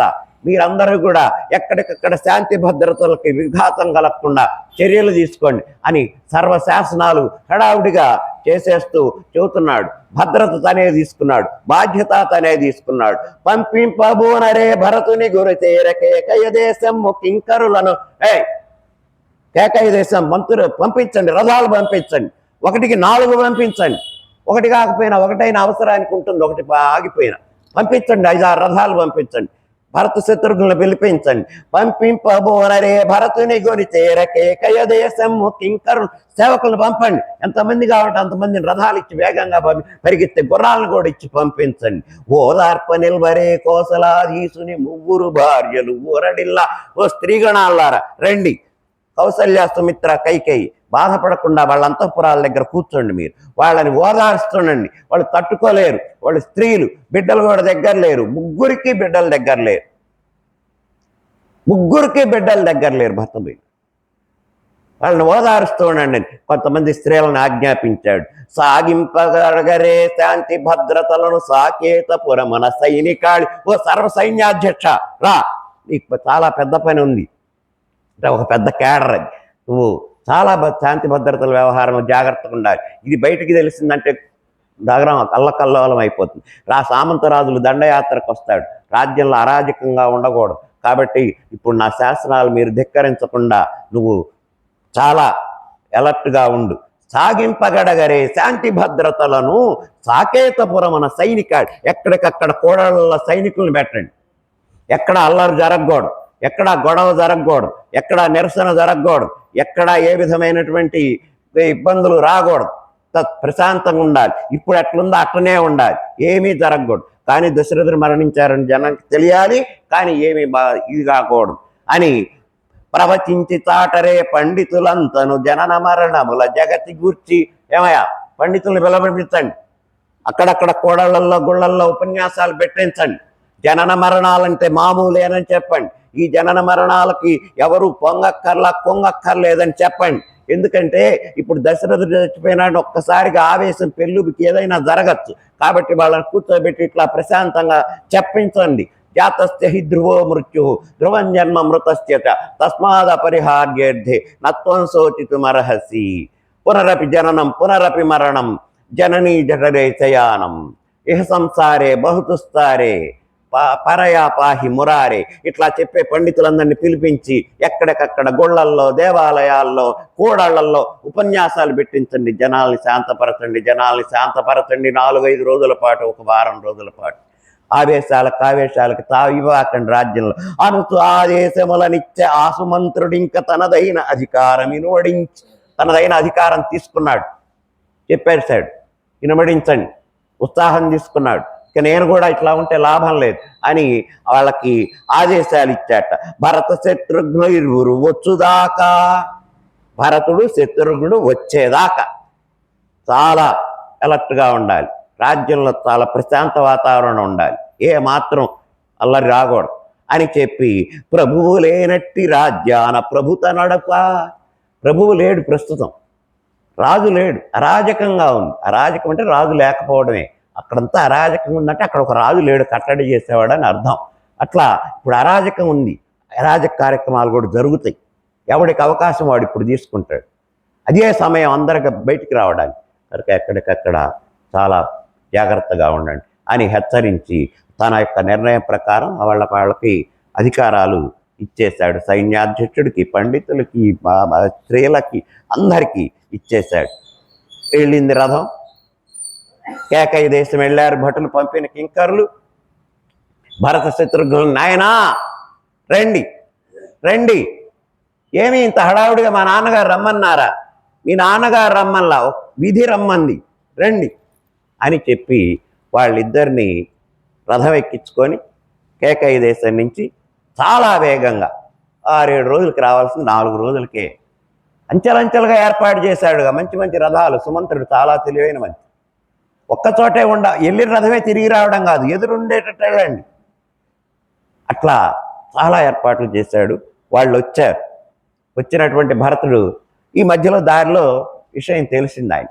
రావడం రథం దిగి కోటలోకి వచ్చి, కోటలో అంతఃపురానికి వచ్చి ఒకే ఆవేశంతో ఒక పెద్ద కత్తి తీసుకొని వాళ్ళ అమ్మ గదికి వెళ్ళాడు. నెట్టుకొని తలుపు లోపలికి వెళ్ళాడు. ఉదుటను లేచింది కైక. ఏమిరా, ఏమిటి? నాన్నగారు పోయినారట. పోయినారు? ఎందుకు పోయినారు? పోయినారు ఎందుకు? నేను వరాలు అడిగాను, నీకు పట్టాభిషేకం చేయమన్నా, అన్న అడవుకుమమ్మా. పోయినారు. అప్పుడు అడుగుతున్నాడు, కోరని రాజ్యము కోరితే నాకంతు నమ్మరో ధర్మము నరయబోవు. నేను కోరానా? నాకు రాజ్యం కావాలని అడిగానా? నేను వెళ్ళేటప్పుడు చెప్పెళ్ళానా నీకు నాకు రాజ్యం ఇప్పించు, నేను వచ్చేసరికి ఏర్పాట్లు చేయమని ఏమన్నా అడిగెళ్ళానా? ఏం చేశావు నువ్వు? కోరని రాజ్యము కోరితే నాకంతు అమ్మరో ధర్మము నరయబోవు. ఏ ధర్మం తెలియదా నీకు? రాముడు ఉంటే నాకు ఎట్లా పట్టాభిషేకం జరుగుతుంది? ఎట్లా ఇస్తారు నాకు రాజ్యం? రాముడు కాకపోతే లక్ష్మణుడికి ఇస్తారు, నాకెట్లా ఇస్తారు? అసలు నీకు ధర్మం తెలియదా? ఇనవంశపు కోడలు కదా, ఈనాడు నీవు ఇంతమందిని చూసావు కదా, వీళ్ళ చరిత్ర అంతా చదివావు కదా, వాళ్ళ చరిత్ర మన వంశ చరిత్ర తెలుసు కదా, ఎట్లా అడిగావు నువ్వు? నా తండ్రి ఈయన కూడా నా అన్న శక్తినే ఏలని రాజ్యం ఎరుకలేదు. నా తండ్రి పరిపాలన చేస్తున్నాడంటే ఆయన రాముడు పుట్టేసరికి చాలా పెద్దవాడైపోయినాడు, శారీరకంగా బడలిపోయినాడు. కానీ రాముడు పుట్టిన తర్వాత, మేము పుట్టిన తర్వాత ఇంకా కొంచెం ఉత్సాహవంతుడై లేని శక్తి తెచ్చుకొని మా ఆనందంలో తను కూడా మునిగిపోయి కాస్త సంతోషం సగం బలంగా వ్యవహరిస్తూ రాజ్యపాలన చేస్తూ ఉన్నాడు. వృద్ధాప్యం దగ్గరకు వచ్చింది, ఆయనకేదో అనుమానం వచ్చింది. పట్టాభిషేకం రాముడికి చేద్దాం అనుకున్నాడు, ధర్మం ప్రకారం పెద్దవాడికి. ఇవన్నీ నీకు తెలియదా? నా తండ్రి ఈయన కూడా నా అన్న శక్తినే ఏలని రాజ్యము ఎరుకలేదు. నా అన్న బలంతో, నా అన్న ఆనందంతో ఏలాడు నా తండ్రి. నీకు తెలియదా ఆ సంగతి? అసలు నాకు తండ్రి కాకంటే ముందే నీకు భర్తగా, నీకు తెలియదా? రాముడే పట్టాభిరాముడై పాలింపకేనెట్లు పాలింతు కీడు కాదు. అసలు రాముడు పట్టాభిషిక్తుడై పాలించాలి, కానీ నేను ఎట్లా పాలిస్తాను? అది కీడు కదా. అన్నండంగా నాదే రాజ్యపాలన. అన్న ఉన్నాడు, తర్వాత ఇంకో అన్న ఉన్నాడు, ఇద్దరిని కాదని నాకు రాజ్యపాలన వస్తుందా? ఒకవేళ అది చేస్తే నీకు కీడు కదా. అంటే ఏమైనట్టు? తండ్రి లేడు, అన్నలు లేరు, నేనే అనే కీడు కదా. ఈ మాట నీకు తెలియదా? చెప్పలేదా మీకెవరు? నీవు అరణపదాసుల్ని, అరణపు అందరినీ తెచ్చుకున్నావుగా, చెప్పలేదా? రాముడే పట్టాభిరాముడై పాలింపకేనెట్లు పాలింతు కీడుగాదో. నీదు భర్తనమున నీ తండ్రిదైన కేకయ దేశము కించబడదు. అసలు ఇట్లా అడిగావు వచ్చి నీ ముఖం చూడాలంటే తల్లినండి, తల్లి. ఆయన ఎట్లా తల్లి దగ్గర మాట్లాడాడు, ఈయన ఇంతకుముందు ఎట్లా మాట్లాడు, ఇప్పుడు ఎట్లా మాట్లాడుతున్నట్టు. నీదు భర్తనమున నీ తండ్రిదైనట్టి ఆ కేకయ దేశమున దేశము కించబడదు. నీ తండ్రిదైన కేకయ్య దేశంలో, మా తాతగారి దేశంలో, ఇప్పుడు మేము వచ్చిన ఆ దేశంలో మా కైక దశరథ మహారాజుని తన కొడుకు పట్టాభిషేకం చేయమని రాముడికి అడవులకు పంపమని అడిగిందట. అది జరిగిందట. పాపం ఆ దిగులు తట్టుకోలేక ఆయన చచ్చిపోయినట్ట. మా అమ్మాయి ఎంత గొప్ప పని చేసిందో ఇక్కడి నుంచి అక్కడికి వెళ్ళి చెప్పుకోవడానికి కూడా సిగ్గుగా ఉంది. ఇవాళ దేశం అంతా మా దేశం కళ్ళి చూస్తున్నారు ఏషియా భావంతో, అసహ్యంగా, జుగుప్సగా. కేకయ్య దేశపు వాళ్ళు ఇట్లాంటి వాళ్ళ? కేకయ్య దేశంలో ఇంత చండాలమైనటువంటి వాళ్ళు పుడతారా? కేకయ్య దేశంలో ఇట్లాంటి ఇది ఉంటుందా అని కించబడదా? మీ నాన్నగారి దేశం కించబడదా? మా తాతగారి దేశం కించబడదా? మా మేనమామల దేశం కించబడదా? 4 దిశల యందు నగుబాటు తెచ్చితి. 4 దిశల్లో నగుబాటు తెచ్చావు. యావత్ భారతదేశంలో ఎంత నగుబాటు తెచ్చావు, ఎంత సిగ్గుతేడు తెచ్చావు. ఆంక్షతోడ మరియు కాంక్షతోడ ఆంక్ష పెట్టావు, కాంక్ష కోరావు. గీత దాటనీలా కోరావు. ఆ కోరికే నా తండ్రి బలైపోయినాడు. ఆంక్షతోడ మరియు కాంక్షతోడ ఇట్టిదానవీవే ఇక్ష్వాకు వంశాన. ఇట్టిదానివి నీవే ఈ ఇక్ష్వాకు వంశంలో అనుచు భరతుడు అమ్మను ఆగ్రహించే. అనుచు ఆ భరతుడు తల్లి మీదకి ఖడ్గం తీసుకొని పోబోతే అందరు అడ్డం వచ్చి ఆగు ఆగు ఆగు, ఆవేశం తగ్గించు అని భరతుడిని శాంతింపజేశారు. ఇక అప్పుడు భరతుడు అన్నాడు, నేను వెళ్ళను. అంత్యక్రియలు జరిపారు, అన్నీ అయిపోయినాయి. 13వ రోజు కూడా అయిపోయింది. సుమంత్రుడు చెప్పాడు, నాయనా భరత, పట్టాభిషేకం చేసుకోవాలి, నువ్వు రాజు కావాలి. నేను రాజును కాను. నేను మా అన్నని తీసుకొస్తా, నా రాముణ్ణి తీసుకొస్తా, రాజారాముణ్ణి చేస్తా, అయోధ్య రాముణ్ణి చేస్తా, నా అన్న చేతే ఏలిస్తా. మా అమ్మ మాటలేవి మీకు పరిగణించవాకండి. ఆమె అన్నదానికి నేనే క్షమాపణలు చెప్పుకుంటున్నా. ఆమె తరఫున నేను అట్లా చెయ్యను, అన్ననే తీసుకొస్తా అని చెప్పి, అది కుదరదయ్యా, అది సాధ్యం కాదయ్యా, వాళ్ళు రారయ్యా. లేదు, నేను వెళితే నా అన్న వస్తాడని సైన్యము తోడుత స్వాగతమును బల్కి రాముని పిలువంగా రాజ్యమేళ. సైన్యాన్ని పిలిచాడు. నాయనకు రండి, నాయనకు వచ్చేయండి సైన్యం అంతా అని. కొన్ని వేల మంది గుర్రాలు, ఏనుగులు, రథాలు అవన్నీ వేసుకొని అడవి మార్గం పెట్టాడు. ఎందుకు? రాముడిని ఆహ్వానించటానికి. సైన్యము తోడుత స్వాగతమును బల్కి రాముని పిలువంగ రాజ్యమేళ. ఎందుకు? రాముణ్ణి రాజ్యం వెళ్ళటానికి పిలువటానికి వెళ్ళాడు. మౌని వరులగూడి మన్యమ్మునే తెంచు భరతుపై స్తౌమిత్రి భగ్గుమనగా. కొంతమంది మునులను కూడా తీసుకొస్తున్నాడు. మీరు రావాలి, మీరు వచ్చి పెద్దవాళ్ళు చెప్పాలి, మా అన్నకి నచ్చ చెప్పాలి, నా మాట విన్నాడు వినకపోయినా మీరు వచ్చి చెప్పండి. మునుల మాట వింటాడు, ముని మాట మార్గం దాటాడు, కాస్త వింటాడు, కాస్త మీరు కూడా రాండి అయ్యా అని కొంతమంది మునుల్ని, సైనికుల్ని, పెద్దవాళ్ళని వెంట పెట్టుకొని మౌని వరుల గూడి మన్యమ్మునే తెంచు భరతుపై సౌమిత్రి భగ్గుమనగా. ఒక్కసారిగా ఆసక్తినాలందరూ ఒక్కసారిగా ఆ అడవిలో ఆ రాముడు వాళ్ళ దగ్గర ఉన్నటువంటి ప్రాంతానికి దూరంలో ఏనుగుల ఘీంకారాలు, గొర్రపు హేషలు, రథాల చప్పుళ్ళు, సైనికుల కోలాహలం అంతా గోలగోలగా వినపడుతున్నది సైనిక పటాలం అంతా. అప్పుడు రాముడికి అనుమానం వచ్చింది, లక్ష్మణ, ఏదో పరిసరాల్లో సైనికులు నడుస్తున్నట్టుగా ఉంది, ఒక్కసారి గమనించు అంటే లక్ష్మణుడు వెంటనే పరిగెత్తుకుంటూ వెళ్ళి అక్కడున్న ఒక మద్ది చెట్టు ఎక్కాడు. పైకి ఎక్కి చూశాడు. అవి సూర్యవంశపురాజుల జెండాలు ఉన్నాయి రథాలకి. అవి చూశాడు. అమ్మో, సూర్యుడు గుర్తున్న జెండాలు మావే, మా రాజ్యానివే. మమ్మల్ని భరతుడు ఇక్కడ కూడా ఉండని తెలుసుకోవాలా, మా నాన్న అడవుల కన్నా పంపాడు, వీడు ఇక్కడ కూడా ఉండని తెలుసుకోవాలా, మమ్మల్ని చంపడానికి వస్తున్నాడు, మా మీద దాడికి సైన్యాన్ని తీసుకొస్తున్నాడు, మళ్ళా ఇక్కడే మా అంత్యక్రియలు జరపడానికి మురుషులు, రుడులు, బ్రాహ్మణులు కూడా అంట పెట్టుకొస్తున్నాడు అని అనుకొని చెట్టు దిగి అన్నా, వాడు వస్తున్నాడు, భరతుడు మన మీద దాడి చేయడానికి వస్తున్నాడు, మనల్ని ఇక్కడ కూడా ఉండనీరా, మనకేమిటి అవస్థ, వాళ్ళ అమ్మేమో ఇక్కడికి పంపింది, వీడేమో ఇక్కడి నుంచి కూడా పైకి పంపడానికి వస్తున్నాడు, అన్ని ఏర్పాట్లు చేసుకొని వస్తున్నాడు అన్నాడు. అప్పుడు రాముడు అన్నాడు, ఆగ్రహింపకబోకు ఆతండు అనుజుడే మనకంచు రాముండు మమత చూపే. నీకు ఆవేశం ఎక్కువ, తగ్గు అసలు ఆవేశం మాట్లాడవా, ఏం మాట్లాడు, ఎవర్రా వచ్చేది? భరతుడు.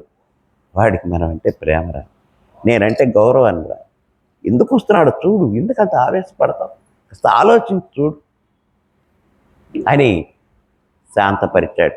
ఇక భరతుడు అన్నగారి దగ్గరకు వచ్చి రావడం, ఆయన పాదాల మీద పడి, అన్నా క్షమస్వత్వం క్షమస్వత్వం క్షమస్వత్వం, రామచంద్ర రామచంద్ర రామభద్ర క్షమించయ్యా, క్షమించన్నా క్షమించు, మా అమ్మ చేసింది నా తప్పుగా భావించి నన్ను క్షమించు, చాలా తప్పు చేశావు, నువ్వు రాజ్యాన్ని పరిపాలించు, నా వలన కాదు ఆ రాజ్యం పరిపాలించటం అంటే ఆయన ఒక్కసారి ఆలోచనగా చూస్తే, అయ్యా నీవేకో ఏంటి ఇట్లా అంటావు, బేలగా మాట్లాడవాకు, రాజ్యం ఏలాలి, రాజధర్మం మనది, రాజవంశం, ఎవరో ఒకళ్ళు పాలించాలి, ఏదో మీ అమ్మ ప్రోద్బలమో లేకపోతే నాన్నగారికి ఏదో జరిగింది, మొత్తానికి నేను అడవికి వచ్చి, అయినా 14 ఏళ్ళు ఎంతకాలం గడుస్తుంది, 14 ఏళ్ళు గడిచిన తర్వాత మరుసటి రోజు సూర్యోదయం అయ్యేసరికి నేను నీ ముందు ఉంటాగాను అన్న భర్త, ఏడబాకరా ఏడబాకు, ఎందుకు ఏడుస్తావు, రాజ్యం ఏం పర్వాలేదు, నేను ఈ అడవుల్లోనే ఉంటా, నీకు ఏ క్షణాన్ని అవసరం వస్తే ఆ క్షణాన్ని వస్తాయి, ఎందుకు బాధపడవాలి, రాజ్యం పరిపాలించిన ఆయన అని ఆ భరతుడిని ఎంత ఓదార్స్తాడండి. అన్నని ఈయన ఓదార్చాల్సిందే పరిస్థితి వెళ్ళి, కానీ ఆయన ఓదార్చాడు. దిగులు పడవా, బాధపడవా, కానీ నేను ఇక్కడ ఉన్నా, అదిగో లక్ష్మణుడు కూడా ఇక్కడే, మేము ఇక్కడే ఉన్నాం కదా, ఈ అడవిలో ఉంటాం రా, నీకు ఏ అవసరం వచ్చినా కాకితో కబురు మేము దిగుతాం, వెళ్ళయ్యా రాజ్యాన్ని లేదన్నా నువ్వు లేని రాజ్యాన్ని నేను పరిపాలించను, నీవే ఉండాలి రాజ్యాన్ని పరిపాలించడానికంటే అది కుదరదురా, మనం మాట తప్పితే ఎట్లా అపకీర్తి వస్తుంది, మనకి అపకీర్తి వస్తుంది రాజ్యం మనకి. అయితే ఒక పని, నేను ఆ సింహాసనం ఎక్కను, నాన్నగారి తర్వాత ఆ సింహాసనం మీద కూర్చునే అర్హత నీదే, కానీ అప్పటి వరకు ఆ సింహాసనం మీద ఎవరిని కూర్చోనివ్వరు, నేను కూర్చోను, అది అట్లానే ఉంటుంది దర్బార్లో. కానీ నువ్వు లేని రాజ్యంలో కూడా నేను ఉండను, నువ్వు లేని రాజ్యంలో కూడా నేను ఉండను, నువ్వు ఎక్కడుంటే అదే నాకు అయోధ్య, భరతుడికి రాముడు ఎక్కడుంటే అదే అయోధ్య, నేను ఇక్కడ ఉంటా అన్నాడు, కాదు ఉండకూడదు, నువ్వు వెళ్ళాలి, అక్కడ మనకి ప్రజలు ఉన్నారు, తల్లి మన అమ్మ వాళ్ళకంటే బంధువుల కంటే ప్రజలు ముఖ్యం, మనకి ప్రజానురంజన ముఖ్యం, మనకి వెళ్ళు, ప్రజలను చక్కగా పాలించు, మంచి రాజు అనిపించుకున్నాడు అని చెబితే, అయితే ఒక పని చేయ అన్నయ్య, నువ్వు రావనంటున్నావుగా, నీ పాదుకలివు, నీ పాదరక్షలివు. లక్ష్మణుడు ఎమ్మటే అనుకున్నాడు, వీళ్ళ అమ్మేమో రాజ్యం లేకుండా చూసింది, వీడు చెప్పులు కూడా లేకుండా చేస్తుంది, మరి వాళ్ళే మీరు మొత్తానికి. ఆయన ఆలోచన అదొక రకంగా ఉంటుంది. నీ పాదుకలివు, ఏం చేస్తావన్నాడు. మనకి రాజ్యం చివర నందిగ్రామం అనే గ్రామం ఉందిగా, అక్కడ ఆశ్రమాన్ని నిర్మించుకొని నేను నీలాగే జటావల్కలాలు కట్టుకొని ఈ జుట్టు అంతా కూడా చేసుకొని ముని వృత్తిలోనే నీ అరణ్యంలో ఎట్టుంటున్నావో అట్టనే ఉంటూ ఆ నందిగ్రామంలో ఆశ్రమం నిర్మించుకొని అందులో ఒక ఆసనాన్ని పెట్టి ఆ ఆసనం మీద రాముని యొక్క ప్రతినిధిగా నీ పాదాలు పెట్టి, ఇదే రాముడు, ఈ రామపాదాలే రాజ్యం రాజు కొన్నాళ్ళు ఈ దేశానికి మా అన్న తిరిగి వచ్చిందాకని నీ యొక్క ప్రతినిధిగా మాత్రమే పక్కన కూర్చొని నేను నిర్ణయాలు తీసుకుంటూ సింహాసనం మీద నీవున్నట్టుగానే నీ పాదుకలు పెట్టి పట్టాభిషేకం చేస్తా అని ఆ పాదుకలు తీసుకున్నాడు. అప్పుడు రాముడు అన్నాడు, చక్కగా పరిపాలన చేయరా, నువ్వేం దిగులు పడవాకు, నాకు ఇక్కడ బాగానే ఉంటుంది, అది కాక ఈ రాజ్యపాలన అనేటటువంటిది నాన్ను ఏదో ఆనందపరచడానికే చేశాడు, చాలా కష్టంతో కూడినటువంటిది అంటారు రాజ్యపాలన, కానీ తప్పదు మన రాజవంశీకులకి, నాకు ఇక్కడ సుఖంగానే ఉంది, నువ్వేం దిగులు పడవాకులే, నువ్వు నా కోసం ఏం ప్రయత్నాలు చేయవాకులే అని చెబితే, అన్నా నీకు అడవుల్లోనే సుఖంగా ఉందా అన్నాడు. ఉండక ఏం చేస్తున్నారో, ఎక్కడుంటే అక్కడే సుఖం అనుకోవాలి, ఏ తింటే అదే ఆనందం అనుకోవాలి, తృప్తిగా ఉండాలి, ఇదిలే అనుకున్నాడు.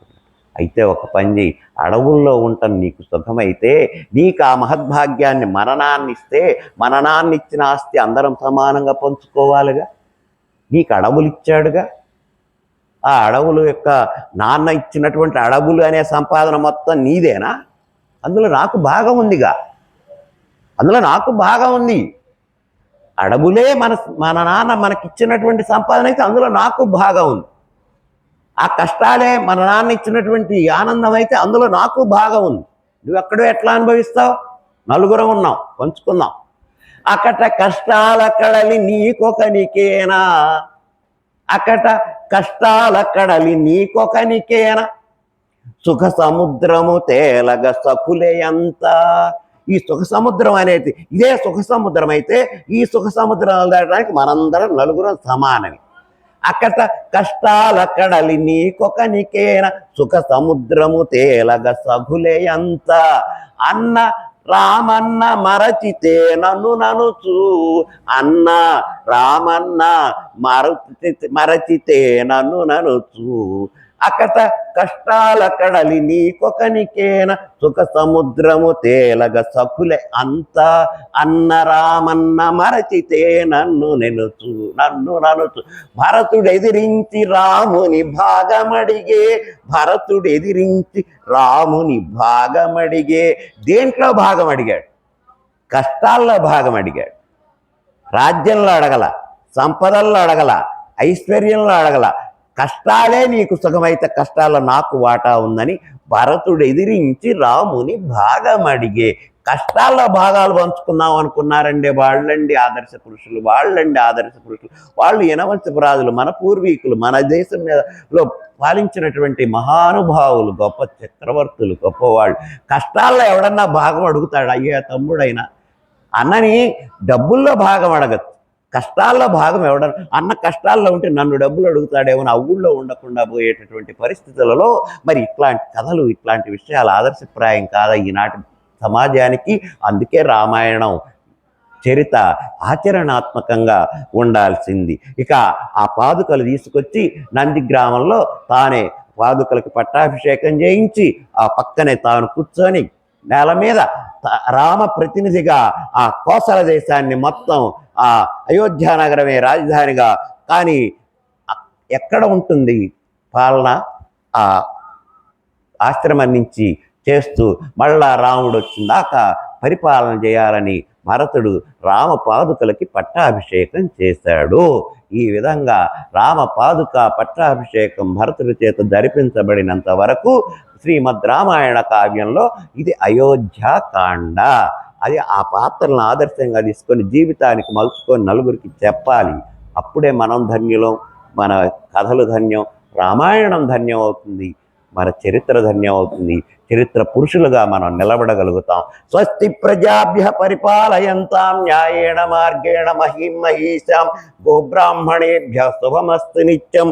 లోకా సమస్తా సుఖినో భవంతు. స్వస్తి.